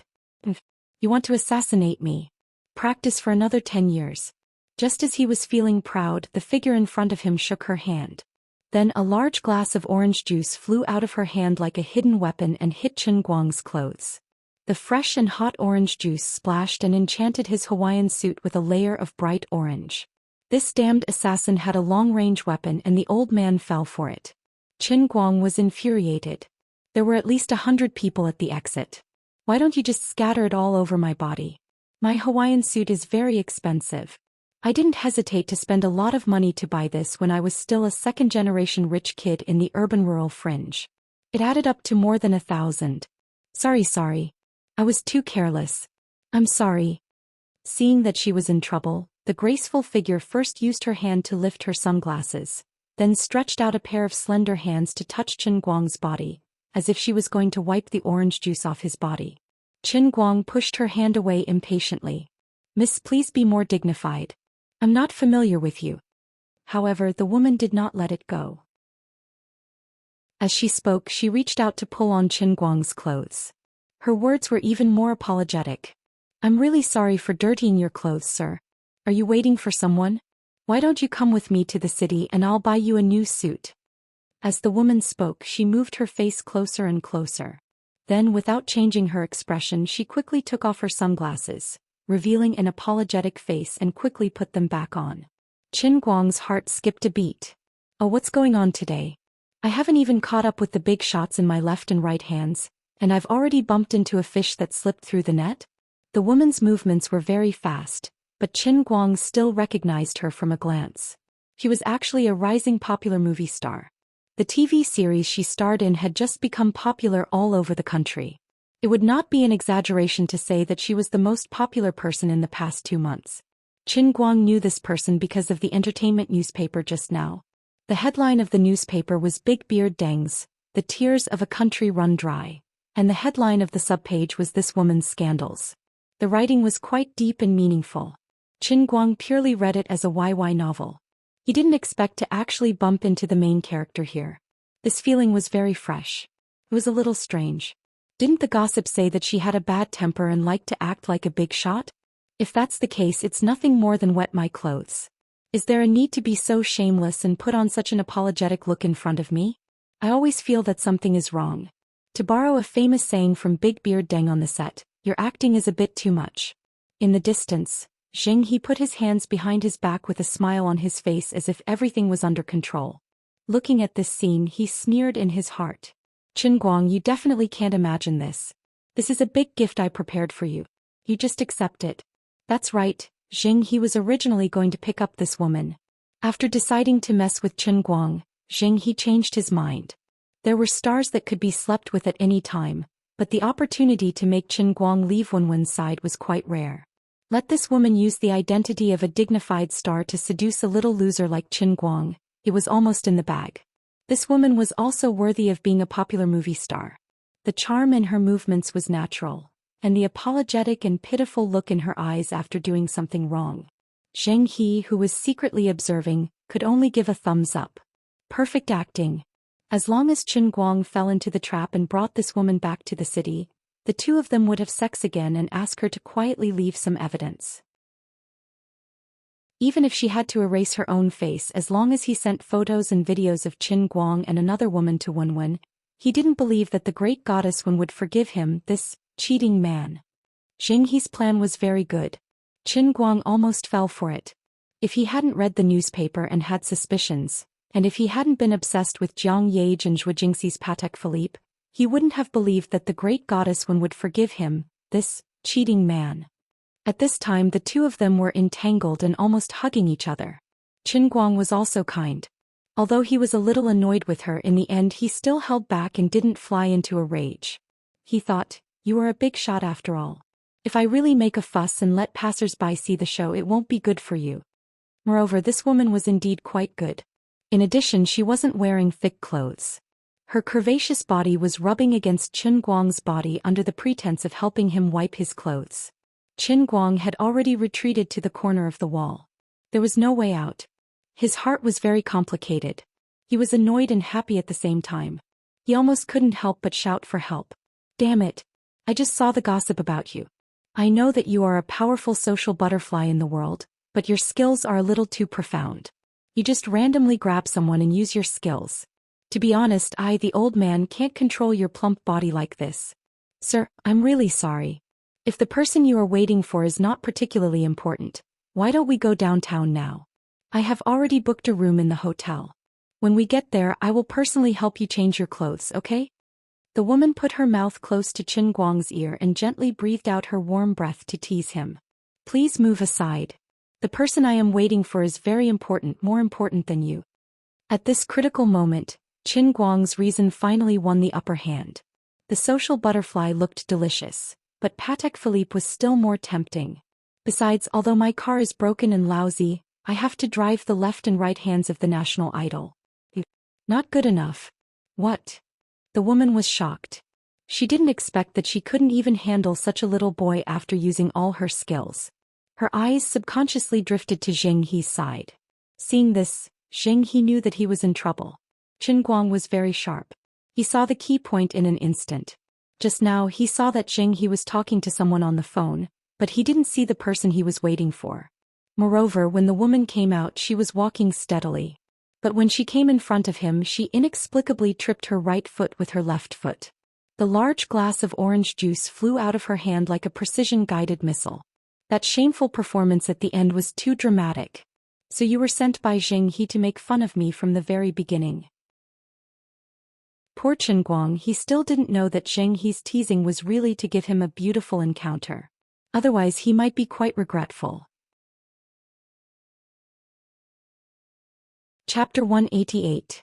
Are you done with your act? If you're done, get out of the way. Otherwise I'll shout your name out loud. There are so many people here. You'll be in for a treat. A celebrity? I don't think you're any better than a prostitute. You flew all the way to Wujing to deliver a package to Zheng He, didn't you? Since they're Zheng He's people, then they're enemies. Hence, Qin Guang wasn't polite with his words. The female celebrity looked a little embarrassed, but she quickly composed herself and walked toward Zheng He. Zheng He sighed. He knew he was exposed. He glared at the female celebrity when she walked over but did not say anything. Holding onto a damp newspaper, Qin Guang walked in the direction of the two of them. Zheng He thought he was going to hit him, so he took a step back. Qin Guang, don't do anything stupid. In front of so many people. Qin Guang waved his hand impatiently. Fine, fine. I know you're a coward. You don't have to say it again. As he said that, Qin Guang flipped to the page with the female celebrity gossip. He chuckled and said, "Young Master Jing, you have a good appetite. Let me help you count how many people there are. 1, 2, 3, 4, 5, 6, 7, 8, 9, 9. I'm impressed." Qin Guang was furious when he thought about how this bastard looked down on him and how he had sent such a piece of trash to seduce him. He almost fell for it. If he did not come over to discuss this bastard, he would feel suffocated. Jing he blushed. The female celebrity was also a little embarrassed. Although the gossip in the newspaper was mostly false, she was not clean herself. If it had been someone else, she would have been furious if she had been slapped in the face with this kind of gossip. Unfortunately, when this person came over just now, even Zheng He, the son of the chairman of New Radiance Entertainment, showed his fear. How could the female star dare to treat Qin Guang as a loser anymore? She only thought that this person was Zheng He's sworn enemy. When she thought about how she was actually involved in the fight between the two young masters, she was so nervous that cold air came out from the soles of her feet. Zheng He was embarrassed and felt that he had lost face again. He gritted his teeth and thought, "Damn it, I don't believe that this brat would dare to attack me in public. I promised my father that I wouldn't take the initiative to provoke him, but I didn't say that I can't resist him if he wants to ride on my head, right? Qin Guang, don't be so harsh with your words. There wasn't a single woman in the entertainment industry who was completely clean. You're saying the grapes are sour when you can't eat them." Zheng He said through gritted teeth. It was undeniable that what he said made sense. The so-called dirty and clean were all relative. To a man, being able to obtain a woman with a certain level of fame was something that gave him a sense of achievement. It didn't matter what other past she had. Qin Guang wanted to be stubborn and say that he wouldn't be interested in a woman like her even if she sent herself to his bed. But he actually looked like he was enjoying himself just now. He couldn't bring himself to say that. "Yo Jing family's young master, why do your words sound so harsh? Why don't you repeat it for me?" At this moment, a sweet voice came from behind Qin Guang. It turned out that Jiang Yage and Jin Shuiwei had come out. They were standing behind Qin Guang with their arms crossed. They were indeed in the attire that they had described to Qin Guang. They were two guards in blue, one on the left and the other on the right. Zheng He was stunned at first and was about to fly into a rage. He looked up at the woman wearing a pink sun hat behind Qin Guang and felt that she was vaguely familiar. "Stop staring. I'm Jiang Yage. I'm also a woman in the entertainment industry. Did you just say that I'm not clean?" Jiang Yage said fiercely. Zheng He's eyes opened wider and wider. He felt that he had really barged into an evil spirit today. What the F***ck was going on? He was just disgusting Qin Guang. How did Jiang Yage hear it? Wuxia was vast and boundless with a sea of people. How did she hear it? Did she have 8 lifetimes of bad luck? What kind of coincidence was this?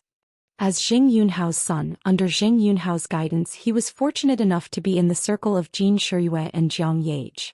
That was why Jiang Yage recognized him. Zheng He also knew the real background of Jin Shuiwei and Jiang Yage. Perhaps it wouldn't matter if most of the other female stars in the entertainment industry heard what he said, but it just had to be these two. This was troublesome. He couldn't care less about losing face in front of Qin Guang. Zheng He lowered his head slightly. "I'm sorry. I was just angry in a moment and wanted to say something to let that poor brat Qin Guang know the gap between me and him. I didn't expect the two of you to hear it. It really wasn't my intention. I was just saying it out of anger. It can't be taken seriously." Qin Guang didn't expect that Jiang Yage and Zheng He actually knew each other. Moreover, it seemed that Jiang Yage was a little more assertive. As a gossipy citizen in the past, he had also participated in guessing the real background of his left and right hands. It was only today that he had really glimpsed the tip of the iceberg. The waters of this world are so deep. "Fortunately, I'm a good swimmer and won't drown. Dear Guang, he said that you're a poor brat. What should we do?" Right at this moment, Jiang Yage suddenly said this behind Qin Guang. Then she gently held onto Qin Guang's arm. "Faster, thief." The same words suddenly rang in the hearts of both Zheng He and Qin Guang. However, this feeling was completely different. In just a moment, this simple action of Jiang Yage had turned Qin Guang from a chicken into a phoenix in an instant. He was about to ascend to the heavens. Zheng He was trembling all over. He was all too clear about Qin Guang's real background. He was definitely not the son of some big shot. But what was going on with this guy?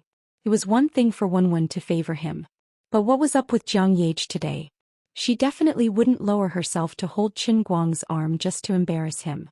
It was just a harmless tease, and he had immediately apologized to her face. Her behavior could only mean that these two were really familiar with each other. Moreover, their relationship wasn't ordinary. Qin Guang also started to panic. Big sis, our relationship hasn't reached this stage. I can't take it when you act like you're familiar with us. I've just found out that your background isn't ordinary, but you suddenly did this. God knows if there are 70 to 80,000 of your family's bodyguards pointing their sniper rifles at my head. Tomorrow I'll vanish from the face of the earth? Moreover, what if this grandson Jing He ran to Wenwen and gossiped about me? What am I afraid of? I'm just good brothers with Wenwen. In short, there were so many people here. I mustn't let the onlookers who were gradually paying attention to this side see through Jin Zhang's identity. I haven't put on my sunglasses and scarf. What if someone takes a picture and posts it on the internet? That's right. Brother Qin Guang Shiyue is also very angry. At this moment, Jin Shiyue, who had been standing quietly behind Qin Guang, also did something that exceeded everyone's expectations. Even Jiang Yage was shocked. Jin Shiyue actually held onto Qin Guang's arm. Being attacked from both sides, Qin Guang's brain crashed. Who can save me? What should I do now? Someone is going to take a picture. My life is going to be ruined. Jing He was completely speechless. Although Jiang Yage and Jin Shiyue were both wearing sunglasses and makeup, making it hard for passers-by to recognize them, their action of fighting for a husband was really too scary. Jing He felt that his worldview was about to collapse. Chapter 189. Jing He felt that he could not stay any longer. Compared to the two women who were holding on to Qin Guang's left and right hands, the little movie star that he was so proud of earlier had become a tragedy. He was clearly the future successor of New Radiance, but he was wearing a pair of worn-out shoes that had been worn out. On the other hand, Qin Guang was wearing 2 pairs of crystal and diamond shoes that everyone could only dream of. I'm sorry, I'm really sorry. I didn't mean to say that. I still have some matters to attend to, so I'll be leaving first. I'll come back another day to apologize. Zheng He's face was flushed red as he bowed deeply at Jiang Yage before turning to leave. The starlet, who was already pale with fright, bowed deeply at Qin Guang. I'm sorry, Mr. Qin, I really... scram. Jiang Yage did not let her finish her sentence. What a joke, my big brother Qin Guang is someone that a fickle woman like you can cozy up to. The starlet shuddered and quickly turned to chase after Zheng He. It was obvious that Zheng He did not want to see her anymore. When she caught up to Zheng He from afar, she was pushed to the ground with a slap. However, she still struggled to get up and continued to follow behind Zheng He. Qin Guang sighed softly in his heart. Actually, this kind of woman was very pitiful. He did not do anything wrong. It was only because Zheng He had lost face because of her that she was treated coldly. Yet she still had to follow him like a dog, wagging her tail and begging for pity because she could not afford to offend Zheng He. People would only become humble and submissive when they had something to ask for. Only someone like me who has no desires can live a free and easy life in this world of materialistic desires, right? Big brother Qin Guang, I have the watch with me. But if you want it, I have a condition. Jiang Yage moved her mouth close to his ear again and whispered softly. Damn it, I failed to act cool. I'm kneeling. Don't dawdle here. Someone is already suspecting your identities. Let's go. Qin Guang calmly pulled his hands out of the arms of the two women and took the lead to walk forward. Although the beauty was good, he did not dare to enjoy it. The two of them were too famous, and deep in Qin Guang's heart he really didn't want to have that kind of weird relationship with them. On the internet there were too many vivid examples of ordinary people mixing with celebrities, and their lives were completely exposed to the spotlight. Qin Guang really didn't want that to happen.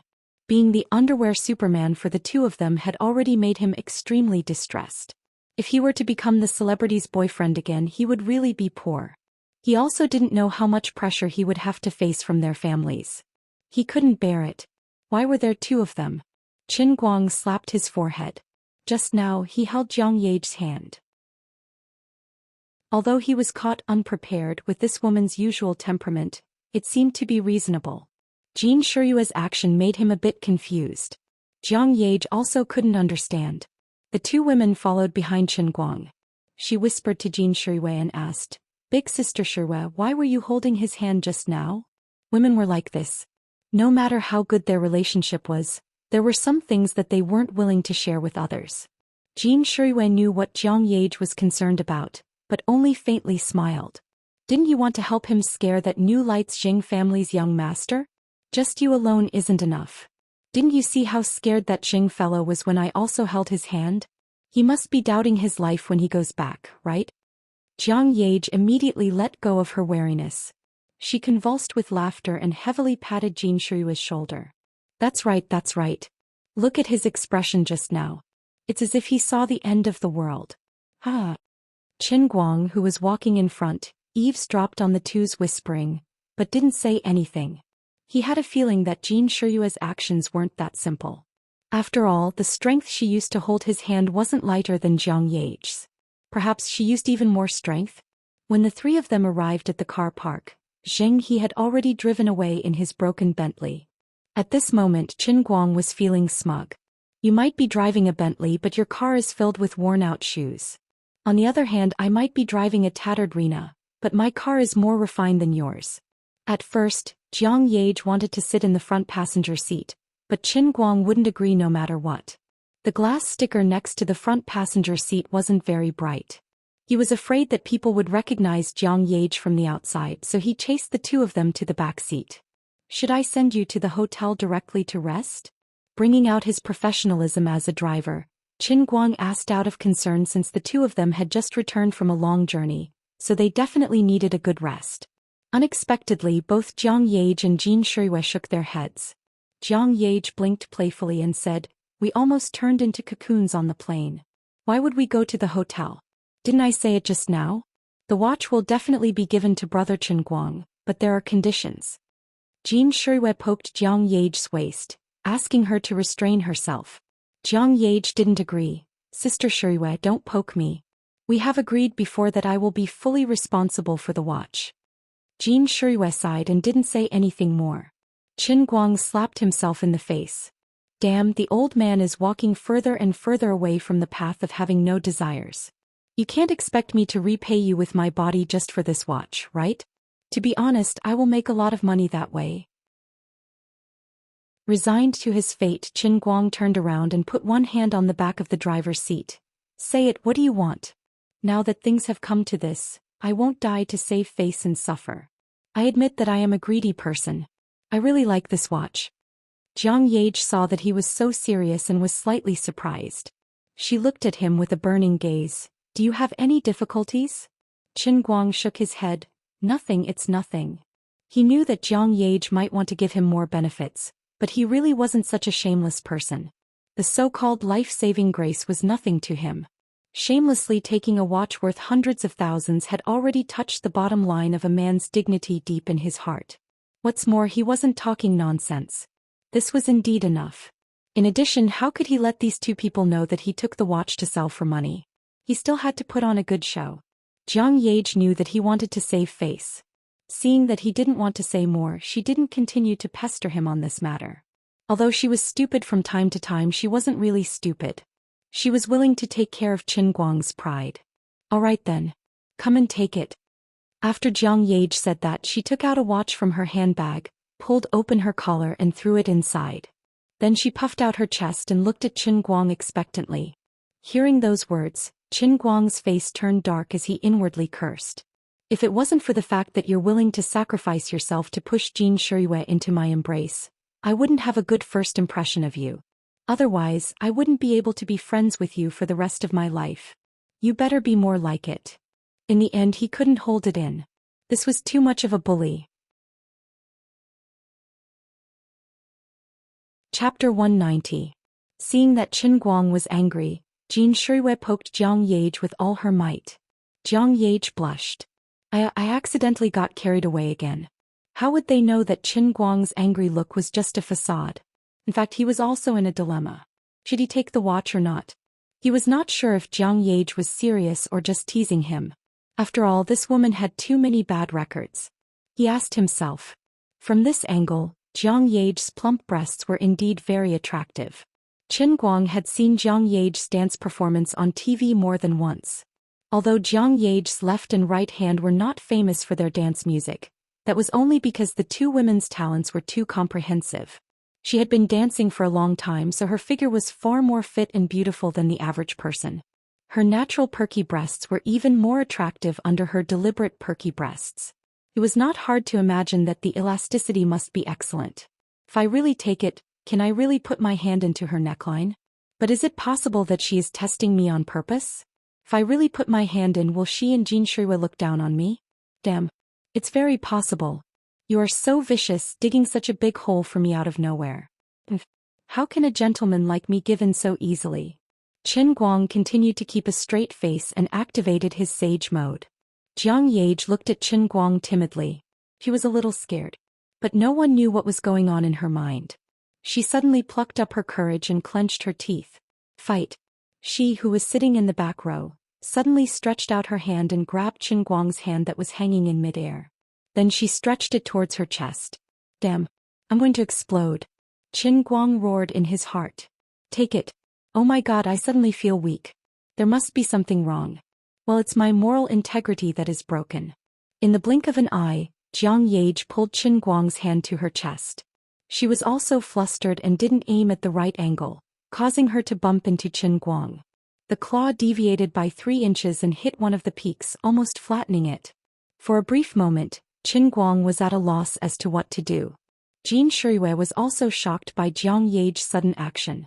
She looked at Qin Guang and thought that he was going to get angry, so she quickly pulled Jiang Yage's hand. Jiang Yage's mind instantly sobered up. When she looked at Qin Guang's bulging eyes, she was also scared. When she thought of her behavior just now, she felt that she was crazy. She quickly let go of Qin Guang's hand and squeezed out an apologetic expression. She pouted and took out the watch from her chest and handed it to him. Here. I'm sorry. It's rare to see you. I was too happy. I was just joking with you. Really, thank you for saving my life. I hope you don't mind. This is Sister Shuiwei's and my kind intentions. It's a rare limited edition Patek Philippe. It's not the kind that can be bought online. Patek Philippe finally got his hands on it, but Qin Guang's mood of being stimulated by Jiang Yage just now was gone. Finally, you're here. My Patek Philippe. Jiang Yage's white jade-like fingers gently rested on the watch.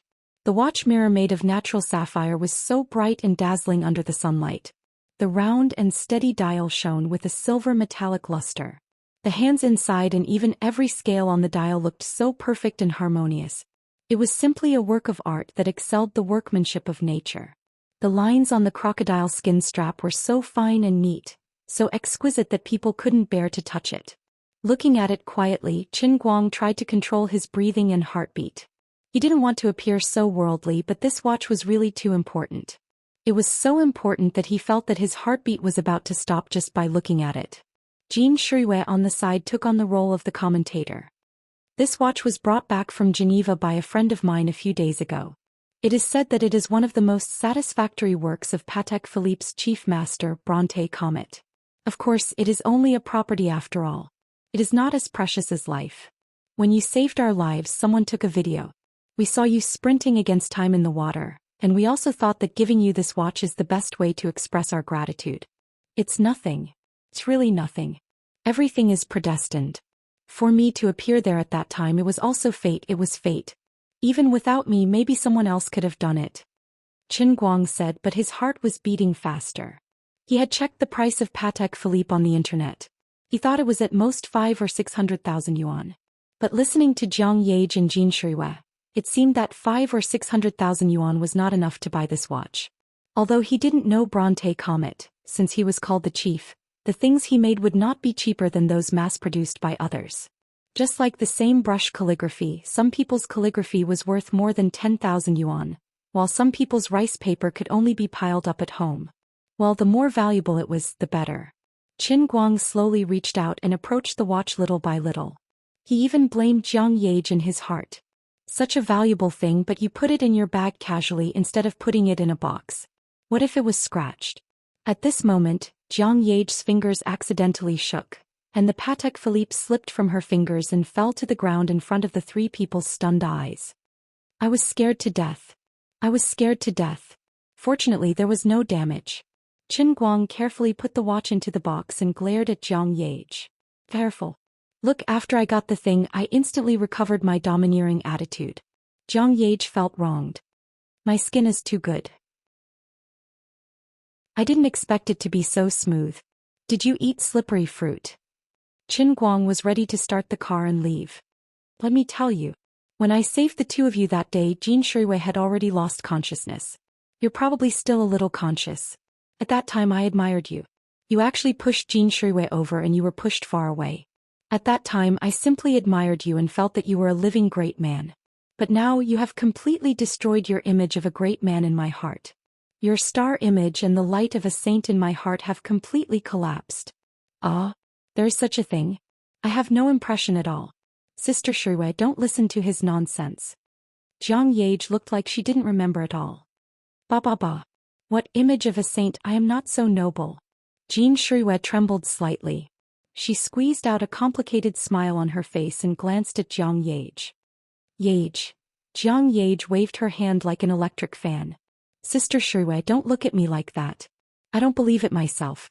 Qin Guang, don't talk nonsense. She appeared to be very flustered. Qin Guang didn't expect that after he accidentally said this, it would make the two women so embarrassed. That's true. After all, it's a life. Who can face it calmly? But looking at Jiang Yage's appearance, it seems that she has always remembered it. Jin Shuiwei only found out today. Well, I took the initiative to help this deceiving woman repair her image. Forget it, I will help them divert attention. If I knew that you didn't want to let Jin Shuiwei know, I wouldn't have let it slip.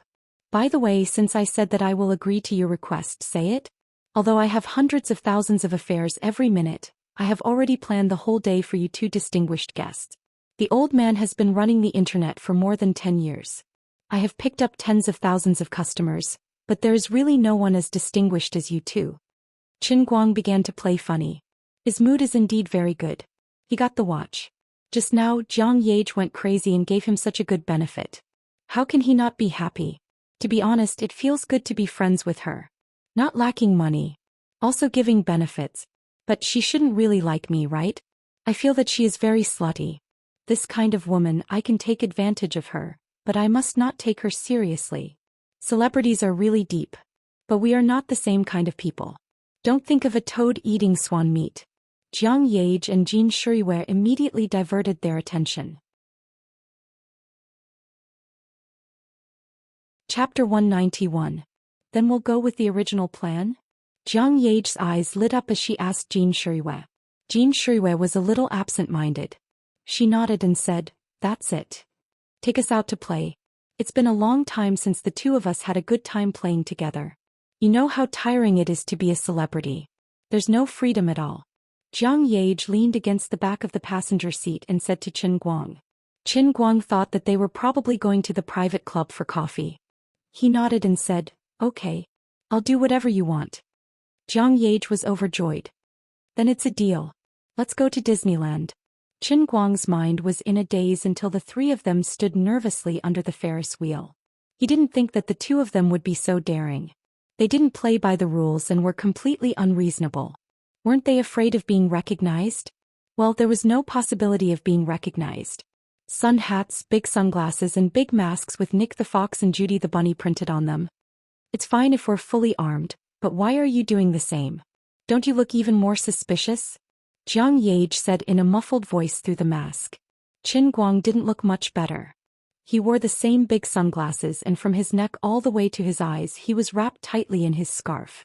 He was quite safe like this. It was just a little hot. After all, it was a summer day when a child was licking two popsicles. The scarf was too thick and Qin Guang's voice sounded like a cricket trapped in a pressure cooker. If the two of you are recognized, you can run back and continue your celebrity life. I can't. I still have to study in school and earn money. If I'm involved in a scandal, how am I going to live in the future? But isn't your scarf too suspicious? Isn't there a more reliable way? Jin Shuiwei couldn't help but ridicule him. She seemed to have adjusted her state of mind. Qin Guang said helplessly, didn't I go look for a mask seller just now? I can't find it. Seriously, you two didn't even prepare one more for me. I didn't expect you to come to an amusement park with so many people coming and going. Qin Guang felt that everyone who passed by them seemed to be sizing them up suspiciously. There was something fishy about everyone. Fortunately, it was a lucky hit. His appearance was too eye-catching, so he stole the limelight from the two women. Not many people noticed these two ticking time bombs. Although it wasn't the peak season, the newly opened Disneyland's business was booming. There was a sea of people. Qin Guang was as nervous as a sheepdog that had brought two lambs into a pack of wolves. But thankfully he managed to escape unscathed after trying the roller coaster, trapeze, Ferris wheel and pirate ship. Alright, you might as well take off your scarf. I have a feeling that you're going to get a heat stroke. Jiang Yage took out a handkerchief from her pocket and wiped it on Qin Guang's reddened forehead with pity. Qin Guang took a step back without a change in expression. It's fine, it's fine. I'm in good health. I can take it. What are we going to play next? Let's go play the bumper cars. Jiang Yage suddenly had a whim. What if you knock your hat off? When we were on the roller coaster just now, your hat almost flew off. Qin Guang objected. Jin Shuiwei was perhaps a little thirsty. She said, wait a moment, I'll go buy 3 bottles of drinks. Sure, but you two have to go to the toilet to drink. You have to take off your masks when you drink water. Qin Guang's vigilance was also unparalleled. A person with non-obsessive compulsive disorder couldn't consider so many details. Don't listen to him. We won't be discovered if we pull apart a little. Sister Shuiwei, go quickly. We'll wait for you here. As elegant ladies and dignified national idols, how could they agree to Qin Guang's unscrupulous suggestion? It was impossible even if they were beaten to death. In fact, this kind of thing should have been done by Qin Guang, but Jin Shuiwei seemed to have completely planned to give up the idea of Qin Guang in her heart. Since Qin Guang leaked the matter of Jiang Yage's life, although there was no change on the surface, her behavior had been a lot more polite to Qin Guang. Jiang Yage hadn't noticed it yet, but Qin Guang had vaguely felt it. Perhaps when Jin Shuiwei had held his hand at the airport earlier, there had been a deeper meaning behind it. Unfortunately, the deeper meaning had only just begun to emerge and was about to be gradually buried by her. However, Qin Guang didn't have any regrets. After all, he and they weren't people of the same world. As for Jiang Yage, he always felt that Jiang Yage was joking with him. He thought that Jiang Yage's personality was just that cheerful and bold. Her so-called intimate and ambiguous actions were because she was like that. You could be friends, but don't think that she would really treat you seriously. If your heart was moved, you would probably end up with a body full of injuries. Although she actually gave him benefits, it only made Qin Guang subconsciously feel that she was this unruly. At this time, Jin Shuiwei took the initiative to buy drinks for herself to create a rare time for the two of them to be alone. Unfortunately, Qin Guang and Jiang Yage didn't realize it. In the end, in less than a minute, he heard a scream from the crowd. The voice was familiar, it was Jin Shuiwei. Qin Guang hurriedly looked over and saw that she was surrounded by 4 young men. With one look, he could tell that these 4 young men were hot-blooded and vigorous. Qin Yishui was wearing a short singlet, revealing the strong muscles on his shoulders. Qin Guang also had a headache. This was the situation he was most afraid of when he brought these two out. Even though the two of them covered their faces, they couldn't hide the excellent figures that they had trained as artists over the years. Women who were too beautiful were indeed troublemakers. Little girl, you stepped on brother's foot. Do you want to leave without saying sorry? Jin Shuiwei hugged the 3 bottles of drinks with both hands and desperately bowed to the young man who was talking to her. She forcefully lowered her voice and said, "Sorry, I'm really sorry. I didn't do it on purpose." She didn't dare to make her voice too loud. After all, their voices were very recognizable and she was afraid that others would recognize them. Louder. Little girl, your voice is too soft. I can't hear you clearly. Is there something wrong with you? Why are you wrapped up so tightly on such a hot day? Are you ashamed? The young man in a singlet looked at Jin Shuiwei with a sly smile and smacked his lips. There was indeed a shoe print on the back of his foot from Jin Shuiwei's step. He led the other 3 people to block Jin Shuiwei and not let her leave. It was obvious that he had taken a fancy to Jin Shuiwei, who had a perfect figure. It wouldn't be an exaggeration to say that he was playing a hooligan in public. He even planned to tear off Jin Shuiwei's mask to see if this woman's face was as perfect as her figure so that he could more or less take advantage of her. As soon as he finished speaking, he suddenly extended his hand, intending to tear off Jin Shuiwei's mask.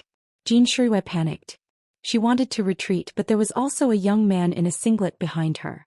She could only let go of the 3 bottles of drinks and try to protect her mask first. Qin Guang broke into a run as he watched. There were already many people looking in Jin Shiyue's direction. It would be terrible if she really tore off this bastard's mask in public. Chapter 192. Killing is just a matter of nodding one's head to the ground. Stop. Before he got close, Qin Guang had already shouted at the top of his lungs. The 4 men in tank tops looked towards Qin Guang's direction and saw an even more suspicious scarf-masked man coming towards them. Behind him was a beauty with a mask and sunglasses. Interesting. A man and 2 women sneaking around. What is there to hide from others? Your woman stepped on my foot. How can I, Wan Jiankai, put my face when you tell me to stop? The most arrogant man in tank top was obviously not going to let it go so easily. That's right. Kid, do you know who Brother Jiankai is? He's a seated fighter in our city's martial arts competition. He's a reputable person. Don't you want your woman to apologize?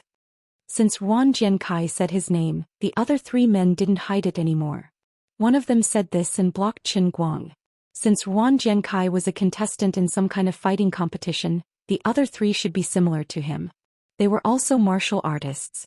Jin Shiyue's heart turned cold. She didn't expect that she accidentally stepped on someone's foot while buying a drink. She didn't expect to provoke someone who learned martial arts. Moreover, the other party's temper was so hard to deal with. What should she do now? Jiang Yage was still a little far away. Hearing this, she frowned and stopped, intending to call someone. F***ck. I don't care if you're Wan Jiankai or a soft-footed shrimp. I'll beat you to death. Qin Guang was furious. Seeing that something big was about to happen, he was burning with anxiety and his temper flared up. Seeing that the other party wasn't going to be kind, he naturally struck first to gain the upper hand. He had to protect Jin Shiyue's mask. He couldn't let her recognize him. His heavy fist, filled with anger, smashed towards the nose of the man in front of him. No one thought that Qin Guang would take the initiative to attack. His sudden attack caught everyone off guard.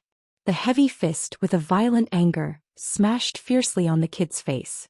With a muffled sound, the man didn't even have the chance to scream or raise his hand to cover his nose.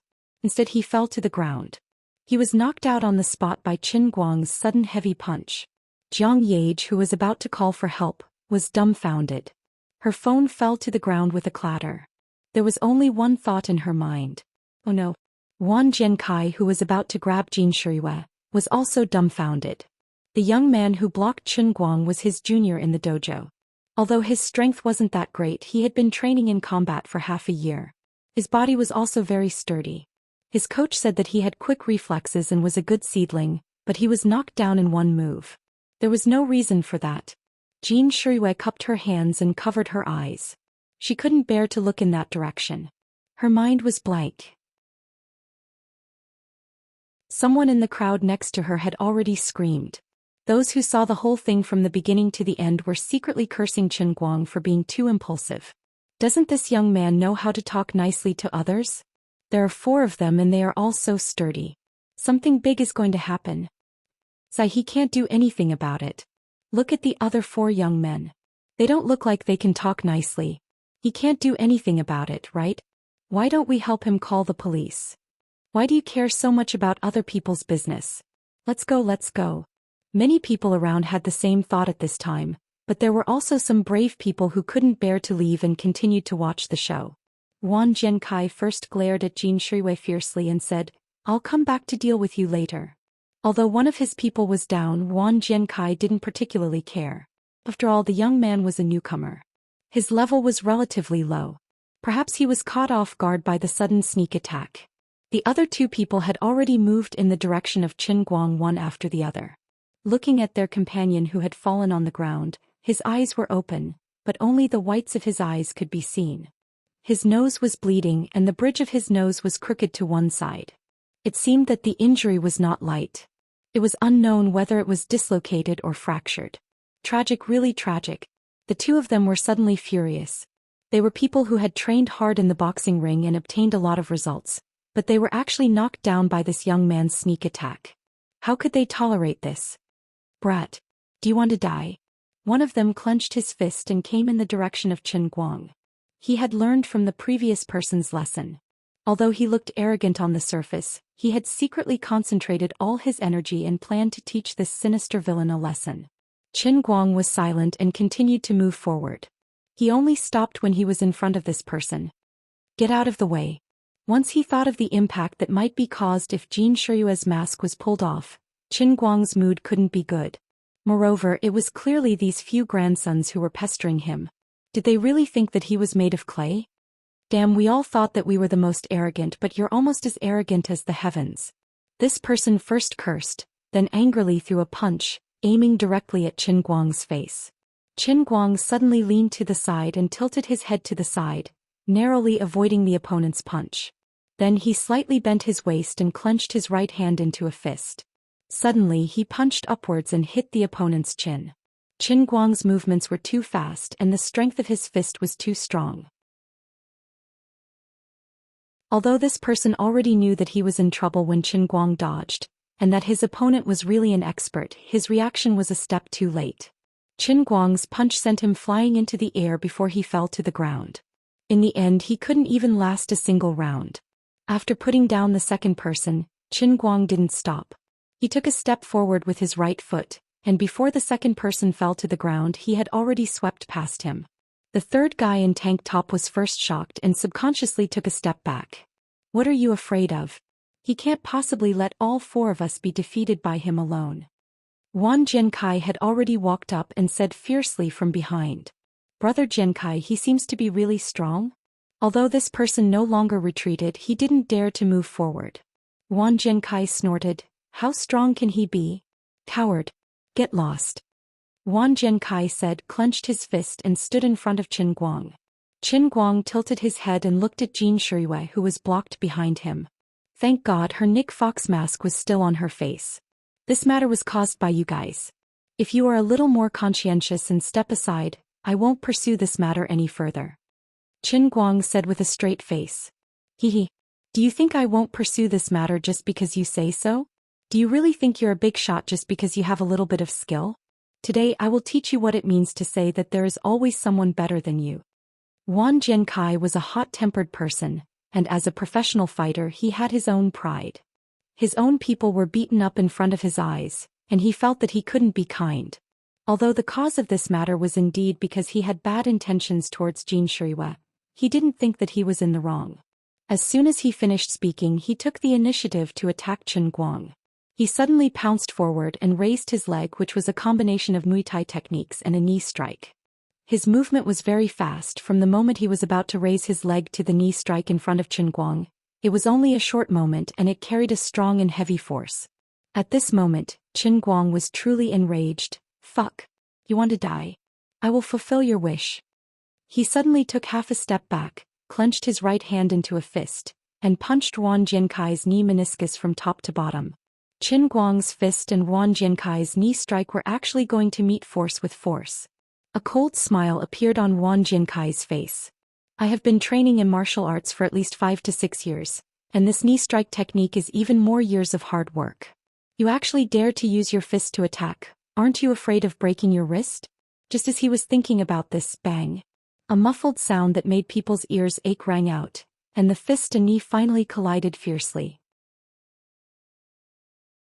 Then Qin Guang's fist did not bend as he expected, but a sharp pain came from his own knee.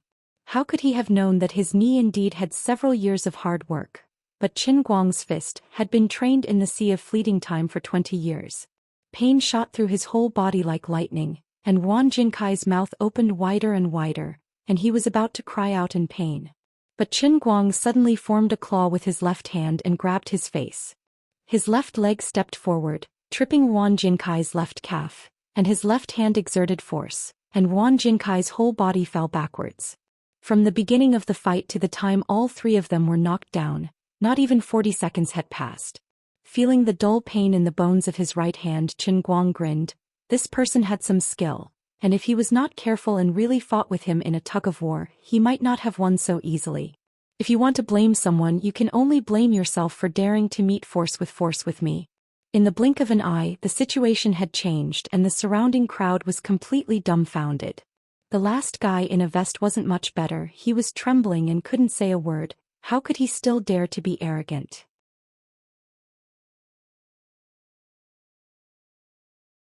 Chapter 193. Qin Guang clapped his hands and walked straight to Jin Shirue. He smiled at her and bent down to pick up the 3 bottles of drinks that were scattered on the ground. All right, let's go.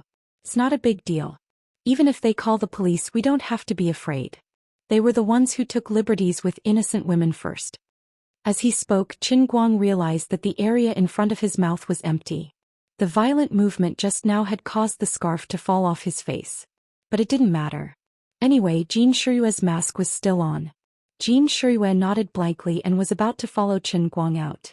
At that moment, Jin Shirue's mind was in a daze and her heart was pounding. Although Qin Guang's earlier actions were extremely violent, and she might not have seen such a clean and direct fight in the movies that she had acted in, she couldn't help but feel a sense of dread. But at that moment, Jin Shirue did not feel that Qin Guang was violent at all. Instead, her heart was in turmoil. He saw that I was bullied and he was actually so angry. I thought that he only treated me as an ordinary friend. I thought that he was just being polite. So he actually cared about me that much. Jin Shirue had suppressed her thoughts with great difficulty. But at that moment she started to feel restless again. Jiang Yage stood far away from the crowd. Her emotions were complicated as well. At that moment, Qin Guang was just like the Prince Charming that she had imagined countless times in her mind. He galloped over, reached out his hand and saved her from danger. Although he was not saving her but her good sister Jin Shirue, Jiang Yage not only sympathized with him, but also put herself in Jin Shirue's shoes. This was the second time he had saved us. At that moment the surrounding crowd suddenly screamed, "Jiang Yage! Oh my god! That's Jiang Yage! Holy shit!" Qin Guang turned his head to look at Jiang Yage. He saw her standing there with a flustered and confused face. She was holding her cell phone and sunglasses and her mask was hanging on her chin. Her pretty face was completely exposed. Just now, when she wanted to call for help, she felt that the other party might not be able to hear her clearly through the mask, so she subconsciously took off her mask. Then the phone slipped out of her hand and fell to the ground. When she bent over to pick it up, her sunglasses fell again. After she picked it up, she only held the sunglasses in her hand and forgot to put them back on. Heaven and earth. Qin Guang was about to cry. "You're playing with me." I exhausted all my energy, went through untold hardships, and didn't hesitate to use a heavy hand to beat these 4 grandchildren until they couldn't get up and kept howling in pain. Wasn't I afraid that Jin Shirue's mask would be pulled off and exposed? I finally managed to do it without any mishaps, but your level of self-destruction is too much. At that critical moment, Qin Guang cursed Jiang Yage, that stupid woman's IQ, in his heart. At the same time he quickly pulled up his scarf and wrapped it around his face. "Don't say anything, just hide my face first." There were already people taking out their cell phones. Qin Guang felt that he had to carry an electromagnetic interference device with him in the future. Why did he always end up in a situation where he couldn't let others take pictures of him? Wan Jiankai, who was lying on the ground, and the 4th guy in a tank top who hadn't been beaten up yet were also frightened. Everyone knew that Jiang Yage and Jin Shirue were inseparable. If the person standing there was Jiang Yage, then the person he had surrounded and tried to flirt with just now would have been Jin Shirue. At that moment, Wan Jinkai's heart was on the verge of collapse. If he had known that the woman in front of him was a national idol, he wouldn't have dared to flirt with her like that. He would have turned into a fanatical fan and desperately tried to get an autograph or a photo with her. As the first person screamed, countless people's eyes turned to Jiang Yage, who was stunned by the sudden change. Qin Guang wasn't any better than Jiang Yage. His brain had completely shut down and he felt like the end of the world was coming. In his mind, the movie World War of the Zombies by Brad Pitt appeared, in which countless crazy zombies attacked from all directions. It was too scary, too scary. At that critical moment, Jin Shirue, who was experienced in dealing with such situations, was the first to react. She grabbed Qin Guang's hand and dashed towards Jiang Yage, shouting, "Run!" Although the national goddess had suddenly grabbed his hand, Qin Guang didn't feel excited at all. However, he reacted quickly. Seeing that some people had already started taking pictures and more people were rushing forward, he immediately sped up and pulled Jin Shirue forward. Although the people surrounding them might not have any evil intentions, The excited smiles on their faces were like scourges and fierce beasts in the eyes of Qin Guang and Jin Jiang. In fact, the two girls had encountered a similar situation many years ago. In the end, the two of them finally escaped from the crowd after much effort. According to the statistics, there was even a stampede at that time and people were injured. Popularity brought not only benefits but also fear. Humans were creatures that could infect each other. When a crowd gathered together, a person's mood would no longer be independent. Instead, it would be affected by the surrounding crowd. Could be excitement, agitation, or even madness. Jiang Yage, why are you still standing there like a fool? Hurry up and put on your mask and run. Seeing that Jiang Yage was still standing there, Qin Guang shouted. Jiang Yage suddenly came back to her senses and pulled up her mask in a panic. However, her other hand was grabbed by Qin Guang, who rushed to her side. Just like that, Qin Guang's left hand was holding Jiang Yage's, and his right hand was holding Jin Shiyue's. Really lived up to their name, left and right hand. There was really no time to explain to the crowd, and it was impossible to calm them down with just a few words. There were too many people in Disneyland. The commotion was like a plague, quickly spreading among the crowd. Left and right hand had been popular all over the country for 10 years. Starting from child stars, too many people watched the two step by step to the position of movie, television, and song superstars. Not everyone was their fan, but there were definitely a lot of people who knew the two people. In addition, there was almost no negative news about the two people, so even if they were not their fans, it did not prevent others from taking a closer look at the stars. Seeing that the crowd in front of them was almost about to surround them, Qin Guang pulled the two women and formed a spearhead, desperately running forward, shouting, "I've got the wrong person, I've got the wrong person." Of course, no one would believe this kind of nonsense. If you really are not, why are you sneaking around and covering your face? Fortunately, the two women were good at singing and dancing, and often acted in ancient martial arts dramas. After long-term training, their athletic ability was much better than ordinary people. Qin Guang also deliberately suppressed his speed and did not use all his strength to run, but the three of them still rushed out before the crowd surrounded them. When they rushed out, relying on the memory in his mind, Qin Guang wanted to run in the direction of the parking lot. At first, the people in front did not know what the commotion in the crowd behind them was about, but when they heard the black mass of people constantly shouting the two names of Jin Shiyue and Jiang Yage, and then saw the man and two women running in front of the crowd, they immediately guessed what was going on. There were not many opportunities to be so close to the stars, and the people were even the left and right hand. The middle-aged and elderly people might be able to calm down, but some students, especially middle and high school students, were completely boiling. In this amusement park, the main road from the parking lot and the various entertainment facilities were the most people. The people there were instantly piled up. Great, now I can't go. Go where there are less people, I can't stop. About 7 or 8 minutes later, Qin Guang, Jin Shiyue, and Jiang Yage huddled together, not daring to breathe. Listening to the dense footsteps outside and the hustle and bustle gradually fade away, the three of them all breathed a sigh of relief. Oh my God, I've finally hidden it.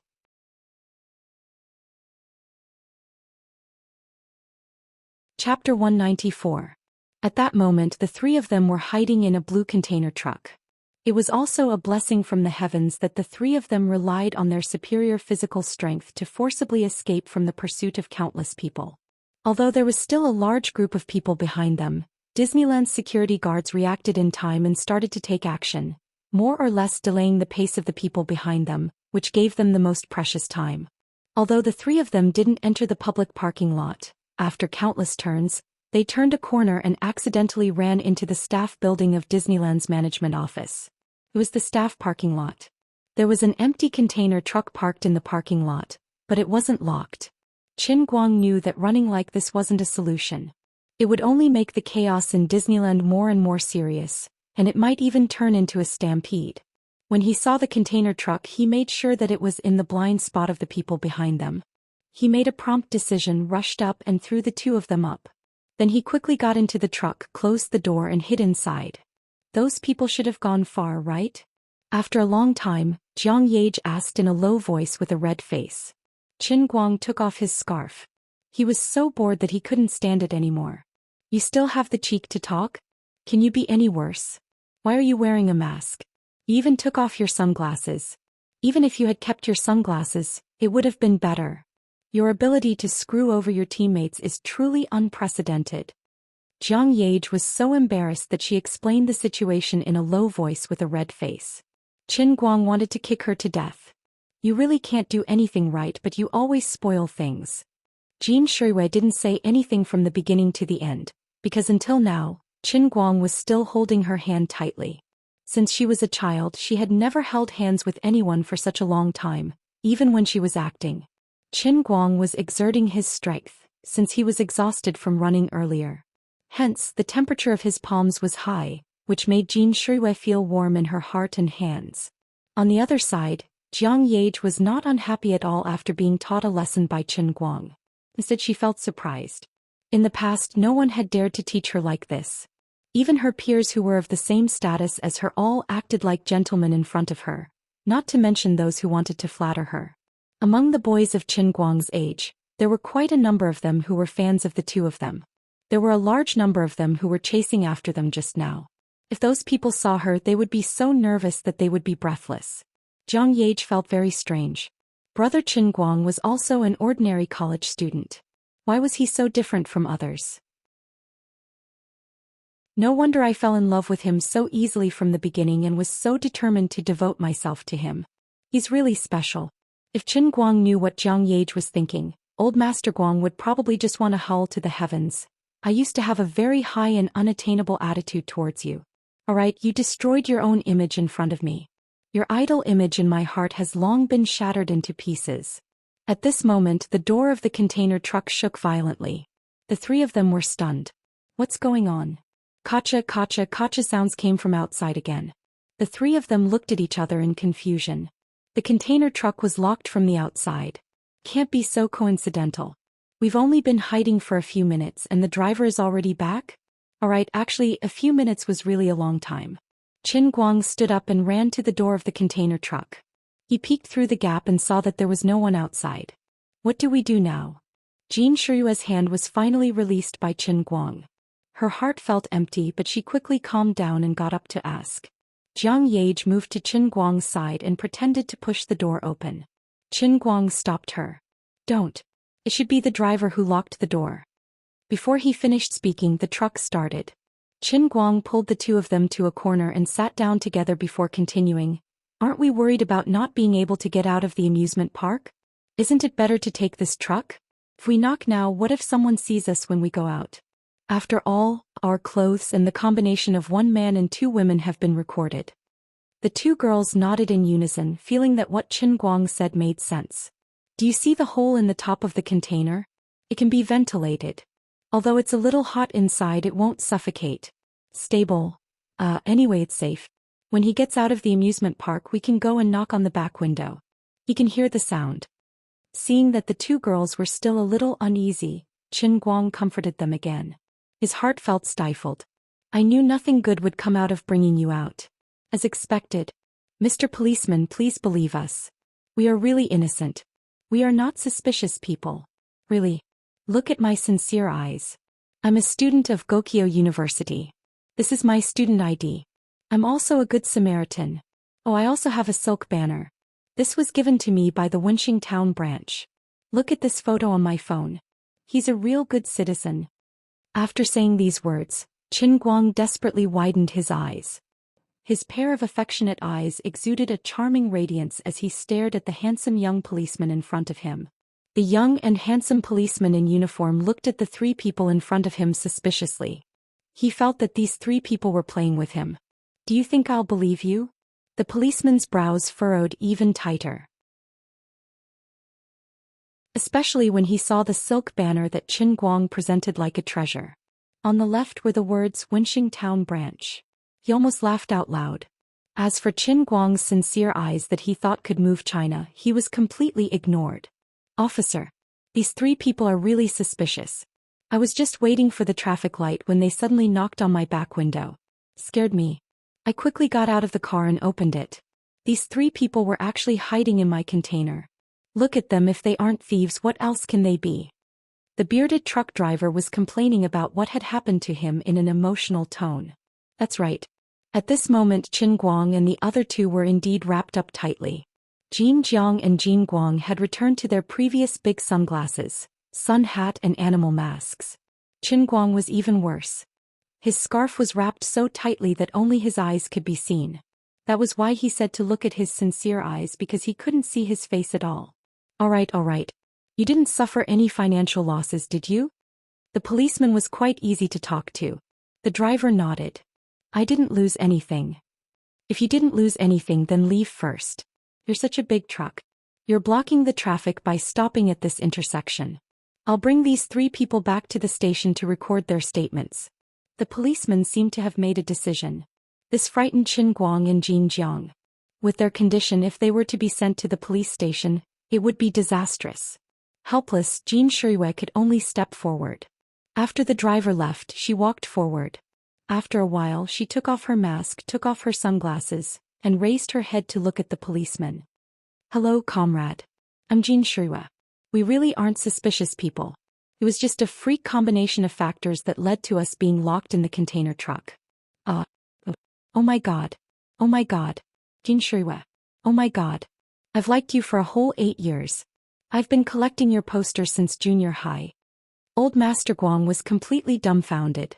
Grenade-throwing Lu. This policeman is the real explosive fanatic. Can your level get any lower? Can your voice be any louder? I feel embarrassed for Wu Tong. She's actually in the same team as a scammer like you. Chapter 195. Run. No explanation. Without hesitation, Qin Guang quickly asked Jin Shuiwei to put on a mask and ran away.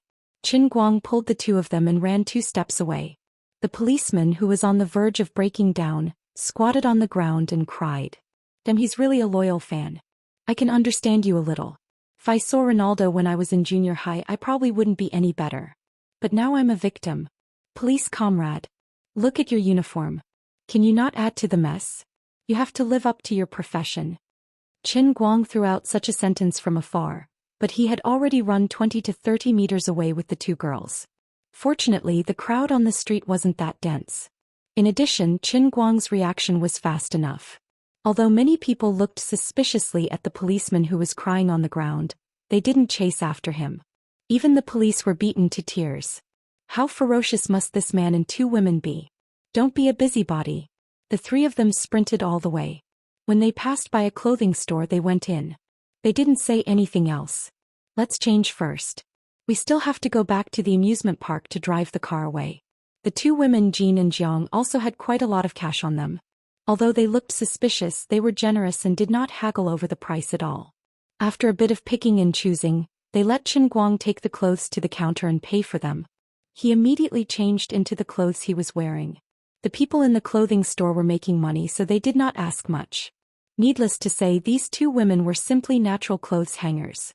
They casually picked out clothes and they looked graceful and beautiful when they wore them. Then the question was, why the hell were there no men's clothing stores along the way? Women's money was so easy to earn. Gender discrimination, I protest. I won't change my clothes, Qin Guang bit the bullet and said. But your scarf is also very conspicuous and your Hawaiian suit is even more conspicuous.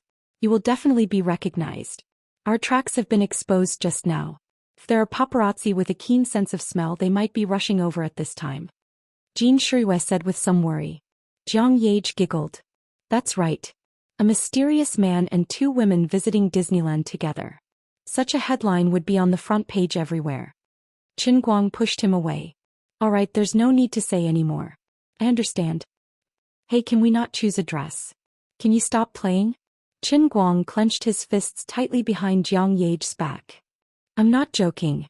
I want to strangle you with my scarf. Shuiwei is still the most considerate. At least she chose something more neutral for me, but isn't this a little too small? Fine, I haven't bought any clothes yet, so I have to fork out some money first.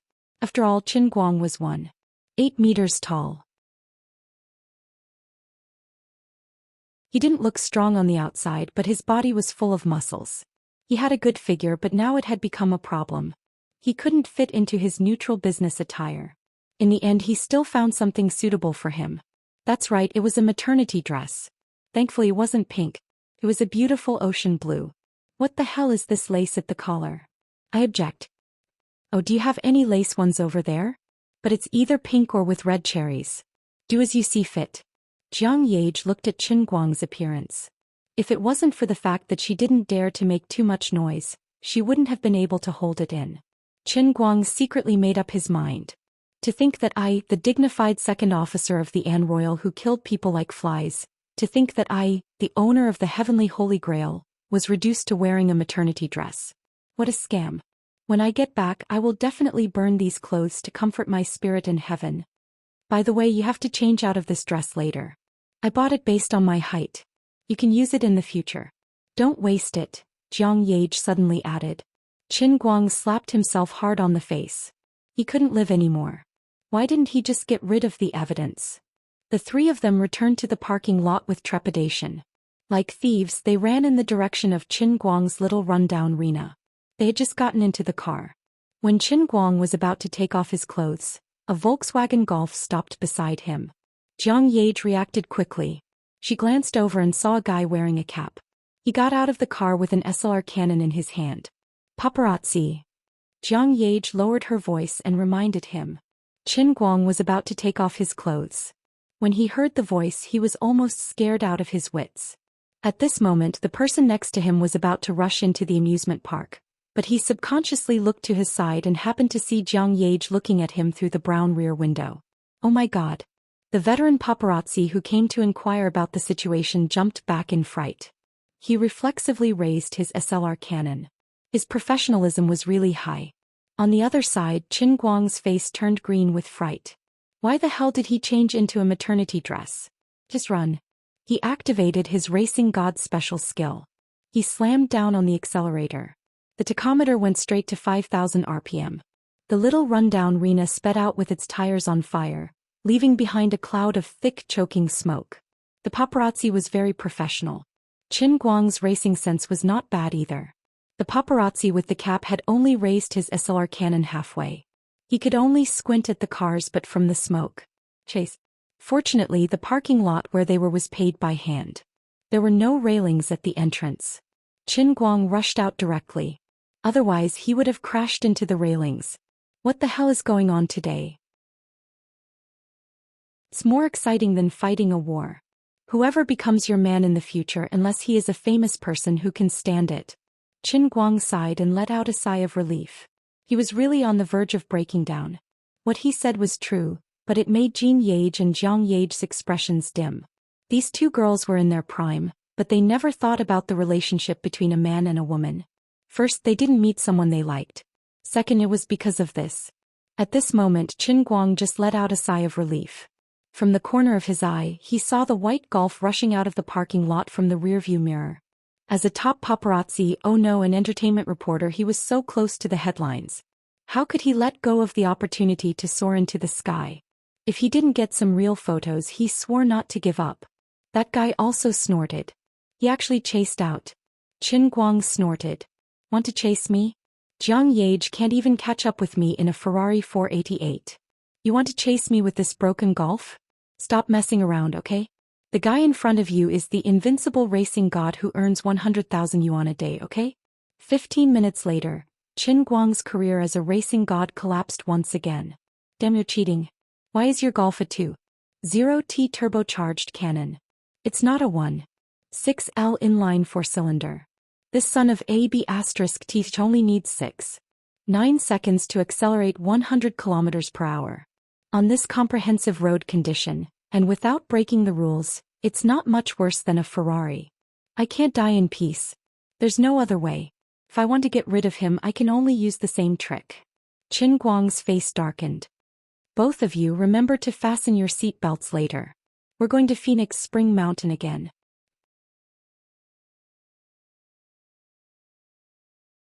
Chapter 196. After making up his mind, Qin Guang went straight to Fengquan Mountain. That place was basically his territory. Although that bastard's small cannon was powerful, even semi-professional drivers like Zhong Bai had to eat dust when driving a supercar, let alone him. Along the way, the Golf made use of its acceleration function to rush to Qin Guang's side several times. However, Jin Guang and Jiang Yuning were already prepared and had curled up under the back seat, so they couldn't capture anything. Qin Guang had also wrapped himself tightly with a scarf. Halfway there, that bastard finally couldn't help it. Taking advantage of a red light, he got out of the car and wanted to rush directly to the window to take pictures. Qin Guang was also straightforward. He also got out of the car and waved his fist directly. The two sides fought for less than 5 seconds. How could a mere paparazzi be a match for Master Guang? He immediately fell to the ground.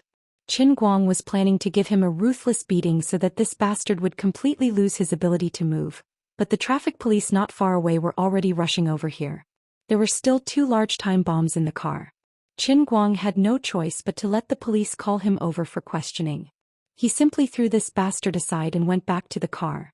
The red light just turned green and he decisively left. The paparazzi with a cap was beaten up and his whole body was bruised.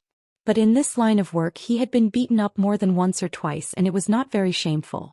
He was still in a hurry to chase after people, so he quickly got into the car and only threw a sentence to the traffic police who had just arrived. It's okay, it's okay. It's just a joke between friends. Thank you, comrade police. Since then this man didn't dare to get out of the car again. He still stuck close to the side during the race, but he shrank far away at the traffic lights. Qin Guang was also helpless. If they really raced, even if there was a huge difference in the performance of the 2 cars, it would not be difficult to get rid of him. But he really didn't want to violate the rules and cause a storm for no reason. Along the way he finally drove to the Fengquan Mountain racetrack. The paparazzi who had been following behind saw such a remote road and hesitated a little. He was a little afraid. The brief confrontation just now made him realize that the driver in the car in front of him was really good at fighting. Not to mention that he was the only one today. He was afraid that even several other colleagues from the magazine might not be able to beat him. Could it be that the other party wanted to find a place where no one was around to beat him up, and then smash his camera, phone, driving recorder and other things into pieces?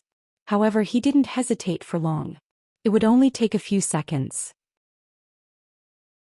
If he could get a substantial piece of material on his left and right hand, the benefits he would gain would probably be in the millions. The benefits were already high enough to drive people crazy, so he dared to risk his life. Apart from that, he had already attached several special hidden pinhole cameras to his body. Even if he was really beaten up, as long as he kept any one of these hidden cameras, today's fight would not be considered a waste. Are we going to accelerate? Jiang Ye asked. She was looking forward to it. The last time she followed behind Qin Guang, she felt that his driving skills were amazing. Now that she had the chance to be in the same car with him and see his godly skills with her own eyes, although she didn't race, it didn't stop her from worshipping him. Jin Shuiwei was a little nervous. She squeezed Jiang Ye's hand tightly and whispered, "Brother Qin Guang, be careful too. Don't let anything happen. I've already called Sister Zhou. She's rushing over here with her people. When Sister Zhou arrives, she'll be able to deal with the paparazzi." Qin Guang chuckled. "Don't worry, Shuiwei. I'm not bragging, but he can't even catch up to an alto, let alone me driving Arena." As soon as he finished speaking, he suddenly accelerated. The Rena's engine roared wildly and it accelerated like a slingshot. It made a U-turn in front, and the car dragged thick smoke behind it as it swung out in a perfect arc. It was a beautiful textbook drift. The paparazzi who had been following behind was stunned. Who the F***ck was this guy? He was good at fighting and he was so reckless when it came to racing. Was he a special agent from 007? I can't accept this. My 1 million yuan. The paparazzi's eyes were red and he also sped up to catch up. Unfortunately, he didn't know how to drift and he didn't have the guts to race on a dangerous track like Phoenix Spring Mountain. It took him a lot of effort to decelerate and make the turn, but Qin Guang's Rena had already entered another S-shaped turn. They were less than 100 meters apart just a moment ago, but this short U-turn had widened the gap to more than 400 meters. The Rena was like a loach, drifting twice and rushing out of the S-shaped curve. The poor young man slammed the steering wheel and cursed, F***ck. He's crazy. He still didn't give up, even though the gap had widened again. Qin Guang had lost his temper. He didn't care how desperate the young man behind him was. As long as they were on Phoenix Spring Mountain, he wouldn't drive properly. He rushed all the way and he encountered a familiar car on the way. He couldn't remember the license plate number, but Qin Guang had an impression of the car model. It was the white magically modified GTR that he had personally driven in the driving god training class. The young man named Wang Qing had a good feeling about it at that time. He was more talented than Zhou Bai when it came to racing. He wasn't like other rich second-generation heirs who raced just for fun or to pick up girls. He really liked racing and enjoyed the extreme speed of sprinting. Qin Guang didn't expect to see him stopping by the side of the road at this time. However, he still had a big tail hanging behind him and he wasn't in the mood to catch up with him. Qin Guang didn't slow down and whizzed past the white GTR. Wang Qing was leaning against the driver's seat with his eyes closed, thinking about the feeling of racing all the way here. He heard the roar of the engine behind him and it was a little awkward. It didn't sound like the state of a normal sports car, but more like the overload of a normal car's engine. He opened his eyes and saw a silver Hyundai Rena racing madly along the mountain road. Wang Qing frowned slightly. Like Zhou Bai, he also regarded this track as his family's forbidden land. He was about to stop this reckless guy when he suddenly remembered something. Zhou Bai had once told him that Brother Racing God's car was a silver Hyundai. Could it be Brother Racing God? Just as he was feeling bewildered, Qin Guang had already charged past his car and executed another standard drift. It was smooth and natural without the slightest hint of sluggishness. When the car's wheels reached the side, it was so fast that half of the car was thrown off the track, but it was pulled back just in time. Wang Qing sat up straight. F***CK. It's really Brother Racing God. What is he doing here? Chase. He had been practicing his driving skills here for the past few days, and his progress was remarkable. However, how could it be easy to learn Racing God's driving skills? There were still a lot of things in his mind that he couldn't figure out. Now that he had seen the person in front of him, how could he calm down?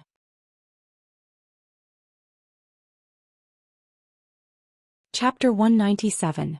By the time Wang Qing turned a corner, Qin Guang was already farther away. As expected of Brother Racing God, Wang Qing's fighting spirit soared and he sped up to catch up. Unfortunately, when Qin Guang first ran this mountain track, Zhou Bai and the others had to eat dust. Now that he had been running for a whole day, Qin Guang was even more familiar with the road. He could even run with his eyes closed. Even though he was driving a small Renault, his average speed was still above 115 km per hour. Even though Wang Qing's driving skills had improved a lot, he could only barely break the 100 km per hour mark. The difference between him and Qin Guang's 115 km per hour was huge. It was only after Qin Guang was certain that the paparazzi would be left behind that the small Renault could no longer hold on, and it slowed down to run 80 km per hour before Wang Qing finally caught up. The Fengquan mountain track was a unique track. Qin Guang only let the white GTR follow behind him, and he didn't park it by the side of the road. He drove out of the track, turned into a dirt road and then made a turn to hide behind the woods. After he was sure that the Golf wouldn't be able to find him, Qin Guang stopped the car. He knew that the young man behind him had been following him and he definitely wanted to talk to him. He quickly took off the maternity clothes and changed into the orange juice-flavored Hawaiian suit. After throwing the maternity clothes back, Qin Guang was ready to get out of the car. "You two stay in the car and don't get out. I'll go down and say goodbye to my friends," Qin Guang said to Jin Jiang and Qin Guang. The two women had seen him leave the rich second generation in the dust before, but they didn't expect him to become friends with those people. "Are you really going to keep these clothes?" Jin Shuiwei, who was lying in the back seat, rolled her eyes and said to Jiang Yage. Jiang Yage folded the clothes and stuffed them into her bag. She couldn't stop giggling. "Yeah, I'll need them sooner or later." Qin Guang got out of the car and asked Wang Qing about it. Sure enough, the kid had been training hard on the track every day. Wang Qing asked a lot of questions but Qin Guang couldn't answer any of them. He could only pretend to be knowledgeable and act like he couldn't explain. After chatting for a while, Qin Guang planned to leave. After all, Jin Jiang and Qin Guang were still sitting in the car. "It's not that I want to criticize you, but when it comes to racing, it's fine if you only do it once in a while, but I don't approve of you doing it as a career." Before leaving, Guang thought about it and said so. Wang Qing chuckled. "Brother Racing God, don't scold me. You're the one who's the best at racing in Wujing City, no, in the whole of China." Seeing that Su Tao wasn't bothered about it, Qin Guang was helpless and waved his hand. "Don't say that. I personally don't like racing. I'm good at racing because I'm talented and self-taught, but it doesn't mean that I like it. Anyway, you should pay more attention to yourself. Anyway, you should pay more attention." There's no need to practice every day. Wang Qing said again, I have to practice. I've made rapid progress recently. I'm no match for you, but there's almost no one in Wujing who can compete with me. I guess after I overcome the last few difficulties, I can almost go to Xiangjiang to participate in the underground racing competition. The Mount Banshan racetrack over there is the holy land for people who like racing in Asia. Masters from all over the world gather there. Only when you make a name for yourself there can you really say that you can race. It's just a small race here. Hey, pay more attention to your safety. Don't lose your life.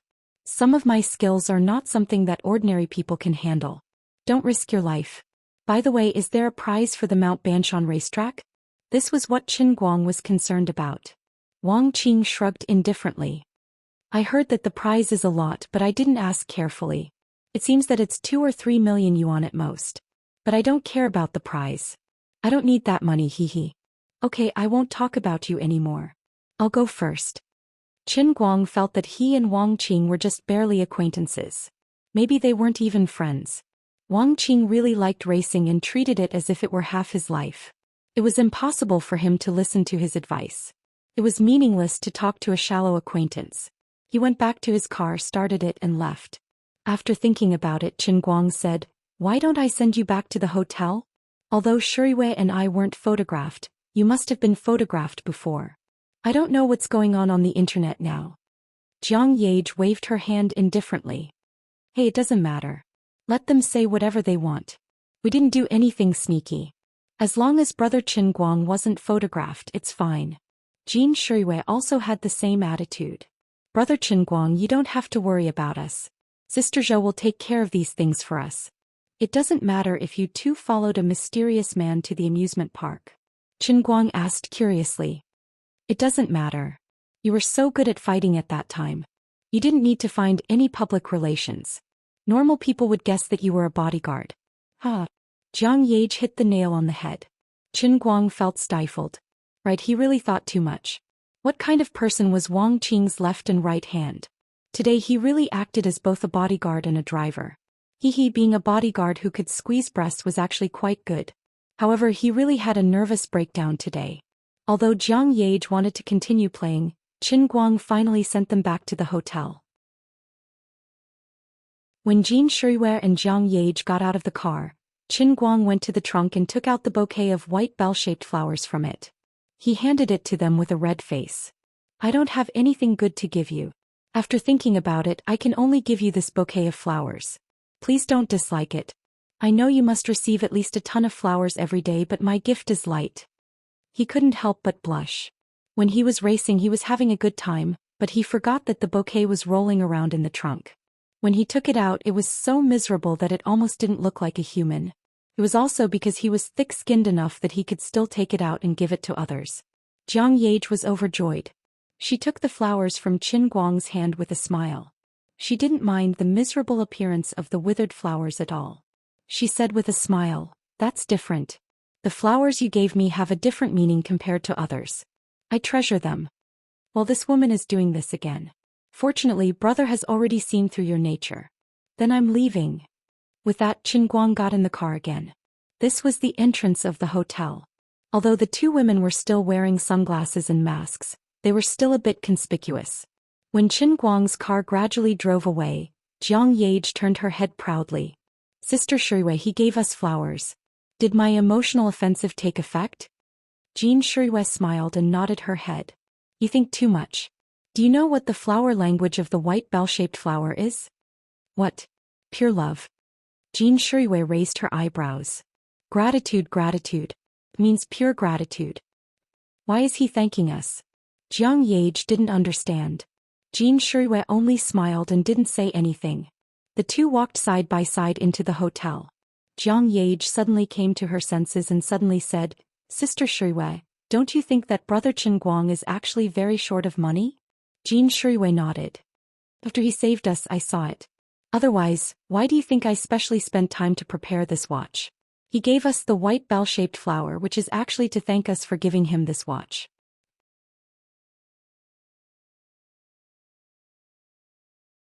Chapter 198. This watch will be sold by him, right? Jiang Yage asked again. Jean Shuiwei thought for a moment. Although she was a little disheartened, she still nodded. Most likely. Why don't we just give him money? Jean Shuiwei shook her head. Don't be fooled by his cheerful appearance. In fact, he is very chauvinistic. He is obviously so short of money, and he knows that the two of us are not short of money, but he is still stubborn and refuses to say anything. If we really dare to give him money, although he will most likely grit his teeth and accept it, he will definitely be ashamed of it. In the future we can't be friends anymore. Jiang Yage sighed. That's true. Then what should we do? Jean Shuiwei hugged Jiang Yage's shoulder. Little girl, your heart is really in turmoil. It's too pitiful. Let me help you think of an idea. Although he is very chauvinistic, he is very particular about the principle of fair exchange. Jiang Yage was at a loss. Sister Shuiwei, I don't understand what you mean. Jean Shuiwei explained. You see, when he saved us, when Director Old Ma gave him money to express his gratitude, he didn't even blink and accepted it. Also, that day when Sister Zhou was going to write him a check, his eyes were actually shining. Because he felt that this money is our repayment. He should take it so he doesn't have any psychological barriers. In the future we will often ask him to take us out to play. Can't we just pay him directly with the accompanying fee? Jiang Yage was immediately overjoyed. That makes sense. Why can those little female stars who just debuted be the companions of other big bosses? Accompanying them to a meal can cost hundreds of thousands of yuan. We can also let Brother Qin Guang be our companion. He can drive and play games. Of course, the accompanying fee can't be low. Qin Guang didn't know how these two women were guessing. At this moment he was standing in a luxurious pawn shop with a pained expression. Looking at the fat boss sitting behind the desk in front of him, he wanted to beat him up. Boss, are you trying to fool me that I don't know anything? This style of authentic Patek Philippe is marked on Jingxi website for 680,000 yuan. It's not like I'm selling something common. It's the masterpiece of Master Bronte Comet. I just got it and you're telling me I'll take it for 400,000 yuan? Do you think I'm stupid? Qin Guang couldn't help but feel angry. This pawnshop was too much. Based on his estimation, the actual value of this watch was at least 1 million. If the pawnshop was willing to offer 700,000, he might have agreed. However, the other party's price was too high. The fat shopkeeper shifted his body and took out a magnifying glass to examine the watch. He was delighted to find Bronte Comet's miniature signature on it. But he didn't move. He just calmly put the watch back into the gift box and said with a smile, "Little brother, I'm not bragging to you, but you can't find a pawnshop bigger than mine in Wujing City. Besides, a watch is a gift. It depends on the price of the person. Do you think it's valuable? Of course it's valuable." But speaking of his function, he could also check the time on his phone. After all, a gift watch isn't as practical as a car, and it's not easy to change hands. I'm already very generous to offer you 400,000 yuan. Qin Guang grabbed the box back. I'll give it to you, hee. That's too much. I won't sell it to you anymore. After he finished speaking, he turned around and left. The voice of the fat boss came from behind. Little brother, you better remember the house number of my shop. I bet 100,000 yuan that no one in the entire Wujing city will bid higher than me. Besides, although your watch has Bronte Comet's signature on it, who knows if it's his real handwriting? It could be someone else's laser engraving. You don't even have a certificate. How can I trust you? Zhao Yi thought. Even if it's real, gifts are usually half sold. Take care, you'll come back sooner or later. If you're still willing to come tomorrow, I'll give you another 20,000 yuan. 420,000 yuan. I won't give more. The fat boss chuckled as he followed behind Qin Guang, chattering until Qin Guang walked out of the pawn shop. Qin Guang was speechless. He really did not have a certificate. When other people brought things to Jean Shuiwei, they would not worry about whether it was real or fake. A certificate was too cliché and Jean Shuiwei would not care about that. Jean Shuiwei and Jiang Yage gave the watch to Qin Guang and did not consider this problem. But when he really wanted to sell it, it would become an excuse for him to be ripped off by others. There was no place for him to reason with. Qin Guang went to a few more pawn shops. The fat boss was right at the beginning. The highest offer was only 400,000 yuan, and the worst ones even offered 200,000 yuan. Seeing that it was almost 8 p.m., Qin Guang sighed. Forget it. I won't sell it today. I'll go back to school. After thinking about it, I really have to go back to the fat boss tomorrow to take the hit. Forget it. With this, I can barely cover the cost of a kidney transplant. I'll leave it at that. I know I'll be at a disadvantage, but I have no choice but to swallow it. It's really annoying. Back in the dormitory, Qin Guang threw the box on the desk and drank a mouthful of water. He was still angry. With just 1/600,000 had flown away. My heart was bleeding. Just as he was fuming, Lin Jingwei and the other two came back from the outside noisily. Let me tell you. I'm serious about Gaoya. Don't King give me a reaction behind my ass. Especially you Bai Nyangzi. Gaoya is really angry today. Lin Jingwei sounded very angry. Bai Nyangzi apologized carefully. I'm sorry. I didn't do it on purpose. I didn't expect her to be so shy. I just wanted to help you. Xianxia said, Bai Nyangzi, you need to have half of Brother Guang's foresight. My freshman year was also ruined because of you. Lin Jingwei stomped his foot again. Xianxia, don't talk about Bai Nyangzi. What do you mean by talking in my sleep in front of everyone? I want to strangle you to death. Qin Guang heard this and laughed. His mood improved a lot. Hearing about someone else's bad luck made him happy. Brother Guang is back? Where did he run off to for the whole day? Is my gel working? When are you going to buy a box for us? Bai Nyangzi and Xianxia went to wash up. Lin Jingwei walked in first. When he saw Qin Guang, he was happy. It was obvious that he was not really angry. Qin Guang rolled his eyes. Now that things have come to this, I don't have to be afraid to let you know. I've been out with these two beauties for the whole day. I'm exhausted. You really became friends with them? That's right. After all, they saved your life. Miss Jean and Miss Jiang are good people. Lin Jingwei came up and said mysteriously, Did anything happen between you two that's beyond friendship? Qin Guang's heart skipped a beat. Did pinching their breasts count as beyond friendship? Of course he couldn't let these bastards know. He shook his head violently. No. They're as pure as a piece of white paper. You guys better tell me the truth too.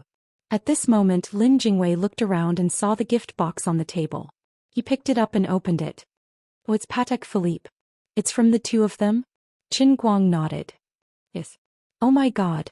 Bronte Comet's work? Lin Jingwei exclaimed again. Qin Guang was even more surprised. The fat boss had to look at it carefully with a magnifying glass to be sure it was authentic. As for Bronte Comet's work, he did not admit it until the end. Lin Jingwei picked it up and looked at it for less than 5 seconds. How could he know it was fake? Is this guy's eyes a microscope or something? How could he be so knowledgeable?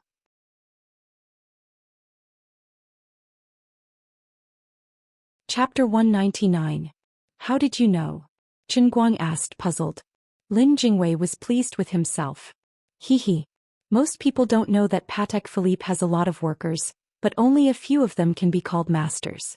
Bronte Comet is famous all over the world, but his watches have an unknown characteristic. Brother Guang, look carefully. The other minute hands are round dots, except for the 7-minute hand, which is a triangle. Qin Guang picked it up and looked at it. It was true. You're really good at hiding things. You know so much. Qin Guang laughed. Stop playing with it. If I drop it on the floor, I'll crush you to death. I'll be waiting to sell it tomorrow. Lin Jingwei put the things into the box and looked at Qin Guang as if he was looking at an idiot. F***ck. You're kidding. This is Bronte Comet's masterpiece that was personally delivered by his right hand. Do you know how high the value of this thing is? You haven't looked at it carefully, right? Other than Bronte Comet's signature, there are 2 miniature signatures on the back. It's Jean Shiyue's and Jiang Yage's artistic signatures. Qin Guang was shocked. He picked it up and looked at it under the light. There were really 2 small scribbles. The so-called artistic signature probably meant scribbles.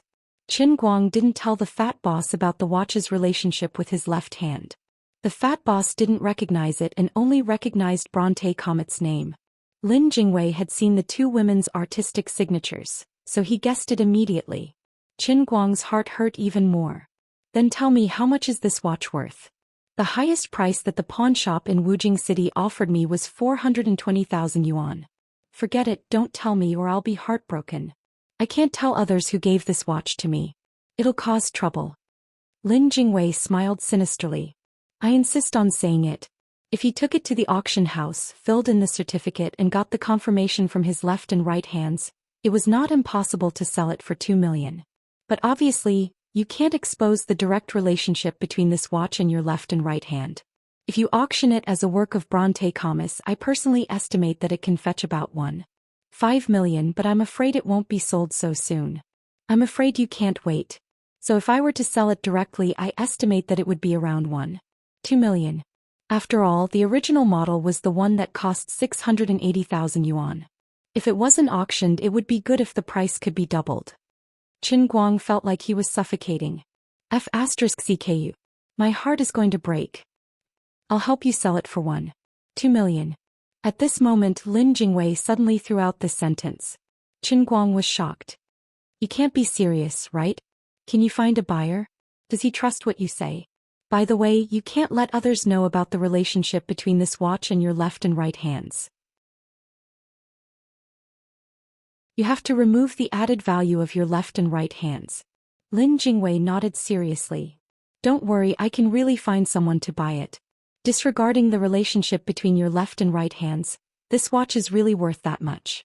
Qin Guang clutched his heart. Mother****, the world of the rich is too scary. Don't be sad. I'll find someone tomorrow and buy 1.2 million for you. I know your family is short of money recently. We're brothers, so I'll definitely help you if I can. It's just a pity that there's so much added value. Sigh, my heart hurts. Qin Guang nodded heavily. Added value is nothing. I know about the auction house. By the time I sell it and get the money back, my mother's things will be too late. It's 1.2 million. One must know how to be content. After this period, I'll be strong without any desires. Thanks. Lin Jingwei chuckled. Brother, why are you saying this? I'm just helping you sell something. It's not like they're losing money and they're earning so much added value for nothing. Even if it's hidden and invisible, it's still there. Lying on the bed, Qin Guang suppressed his ecstasy and took out his phone. It had been a long time since he last played with his phone before going to bed. The book that he had been following should be on the shelves by now, right? He opened it and it was indeed so. From what he wrote in his acceptance speech, it was a pitiful little B** starred. There were only a few hundred subscriptions. This author's family probably couldn't even afford to eat. After reading all the new chapters in one breath, Qin Guang nodded silently. Although this B** starred was a big liar as usual, it was still interesting. I've just made a fortune, and seeing how pitiful you are, I'll reward you with $100. Then Qin Guang threw his phone aside and planned to sleep. He didn't want to wait for that B** starred to come and lick his boots. He hid his achievements and fame, silently acting cool and proud. At this moment, a text message notification rang. Who would send me a text message in the middle of the night? Qin Guang frowned slightly. It was probably my forever best friend 10,086 again. Owed money? I'm a noble postpaid customer, alright. How could I owe money? I still have to pay the phone bill in 2 days. Just as he was hesitating to reach for his phone, the second text message notification rang. With my many years of experience, it must be Jiang Yage or Jin Shuiwei who sent you a text. You better take a look. Lin Jingwei, who was lying on the opposite bunk playing parkour every day, said. Qin Guang spat. Nonsense. Do you think celebrities are as free as you? He didn't believe it. He picked up his phone and took a look. Lin Jingwei, this B** starred, had guessed correctly. It was indeed a text message from Jin Shuiwei. And it wasn't just her. The second message was from Jiang Yage. Is it true? Lin Jingwei's gossipy heart was burning. Qin Guang only snorted. Get lost, you decadent mobile gamer. As he scolded, Qin Guang looked at their text messages. Brother Qin Guang, are you asleep? I'm sorry to disturb your sleep. I've troubled you today, but I'm really having fun. Will you still play with us in the future? This is my WeChat ID. Add me. It was a text message from Jin Shuiwei. Qin Guang smiled faintly. Jin Shuiwei was really polite. The second message was from Jiang Yage. What would she say? He had a bad feeling about it. Why don't I just not look at it? In the end, he couldn't control himself. After all, she was the great Jiang Yage. She took the trouble to send him a text message in the middle of the night, and he didn't even look at it. Wasn't that too arrogant? About 5 seconds after opening the text message, Qin Guang regretted it. What did I just see? This woman is crazy. It was a picture of Jiang Yage. It looked like she had taken a selfie in front of the mirror. In the picture she seemed to have just finished working out. She was wearing a tight black tank top and light blue sports pants. She was smiling brightly. Her face was still red from the strenuous exercise. She made a perfect V sign with her hand in front of the mirror. The picture looked sloppy and ordinary. It was no different from the selfies that other celebrities often posted online. There wasn't any extra benefit. Alright, that wasn't important. What was important was that next to the picture, the woman had used her poor Photoshop skills to Photoshop the following words. The hot celebrity has a good figure. Her body is soft and easy to push down. For the whole night it's only 8888. If you need, please add me on WeChat XXXX. Under the picture there's a line of text. This is really my WeChat ID. Qin Guang nearly crushed his phone to smithereens. What the fuck? You're so wild. Your tricks are so deep and your thinking is too broad. He quickly typed 3 words on his phone. Crazy. After thinking about it he held back and didn't send it out.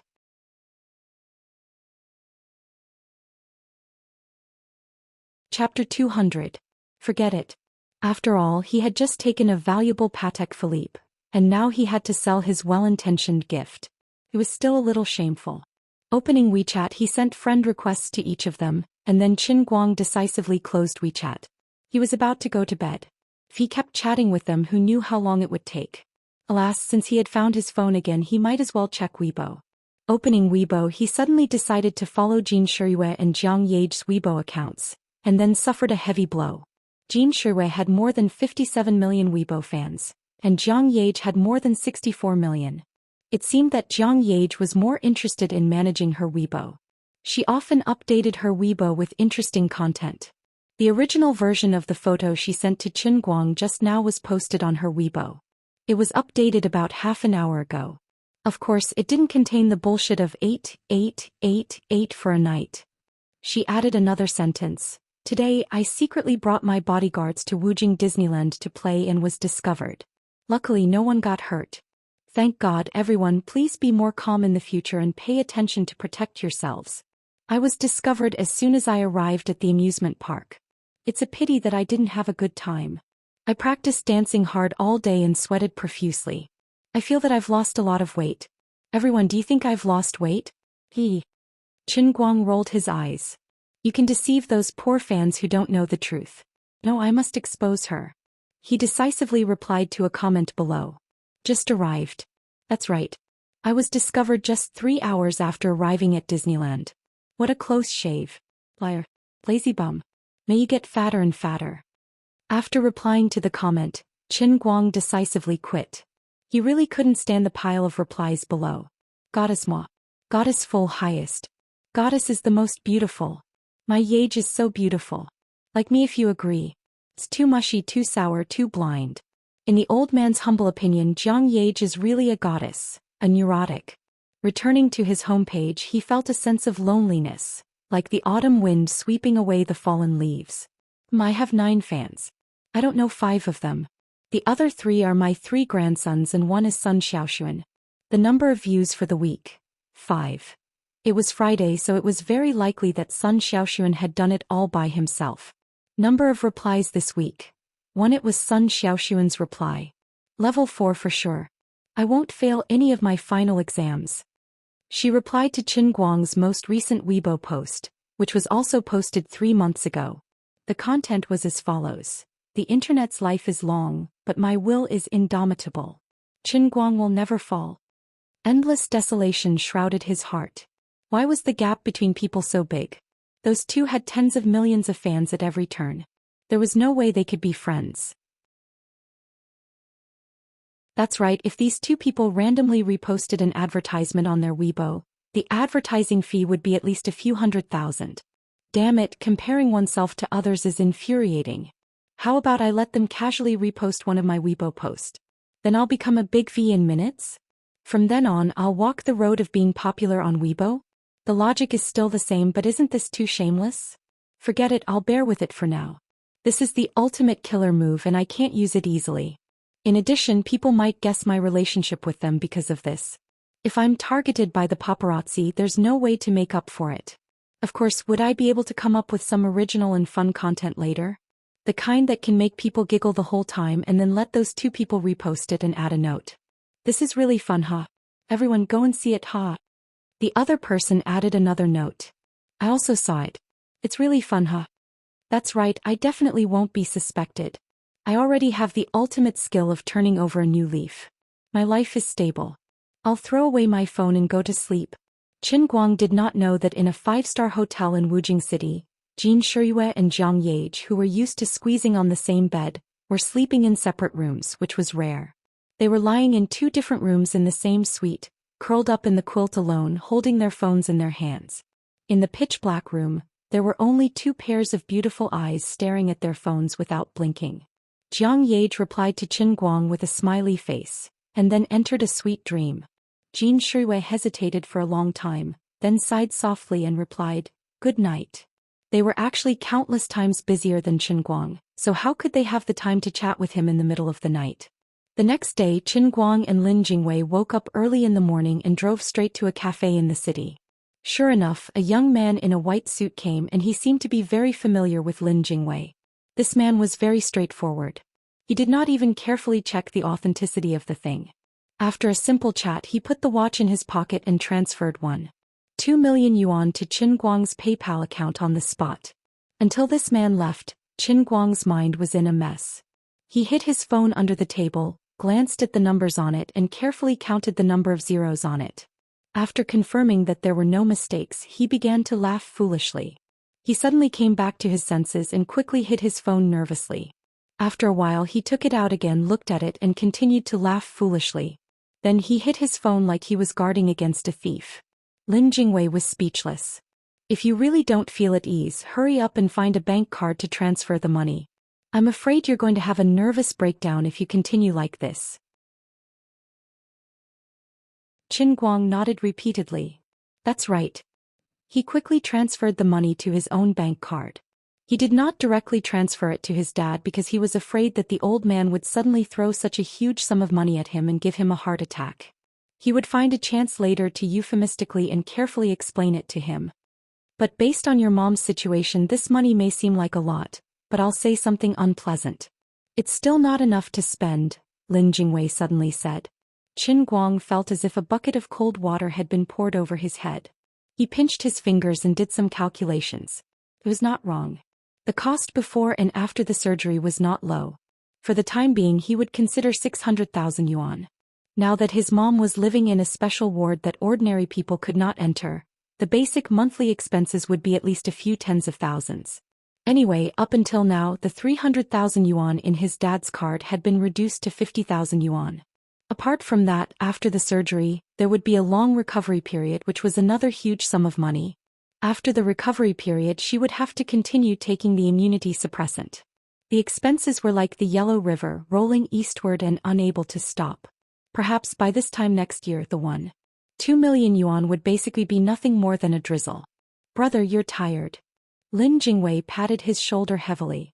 Qin Guang picked up the cup in front of him and looked at the heavenly holy grail. He immediately smiled. What's there to be afraid of? Earning money is as easy as eating and drinking. He began to have ideas about the driving god training class again.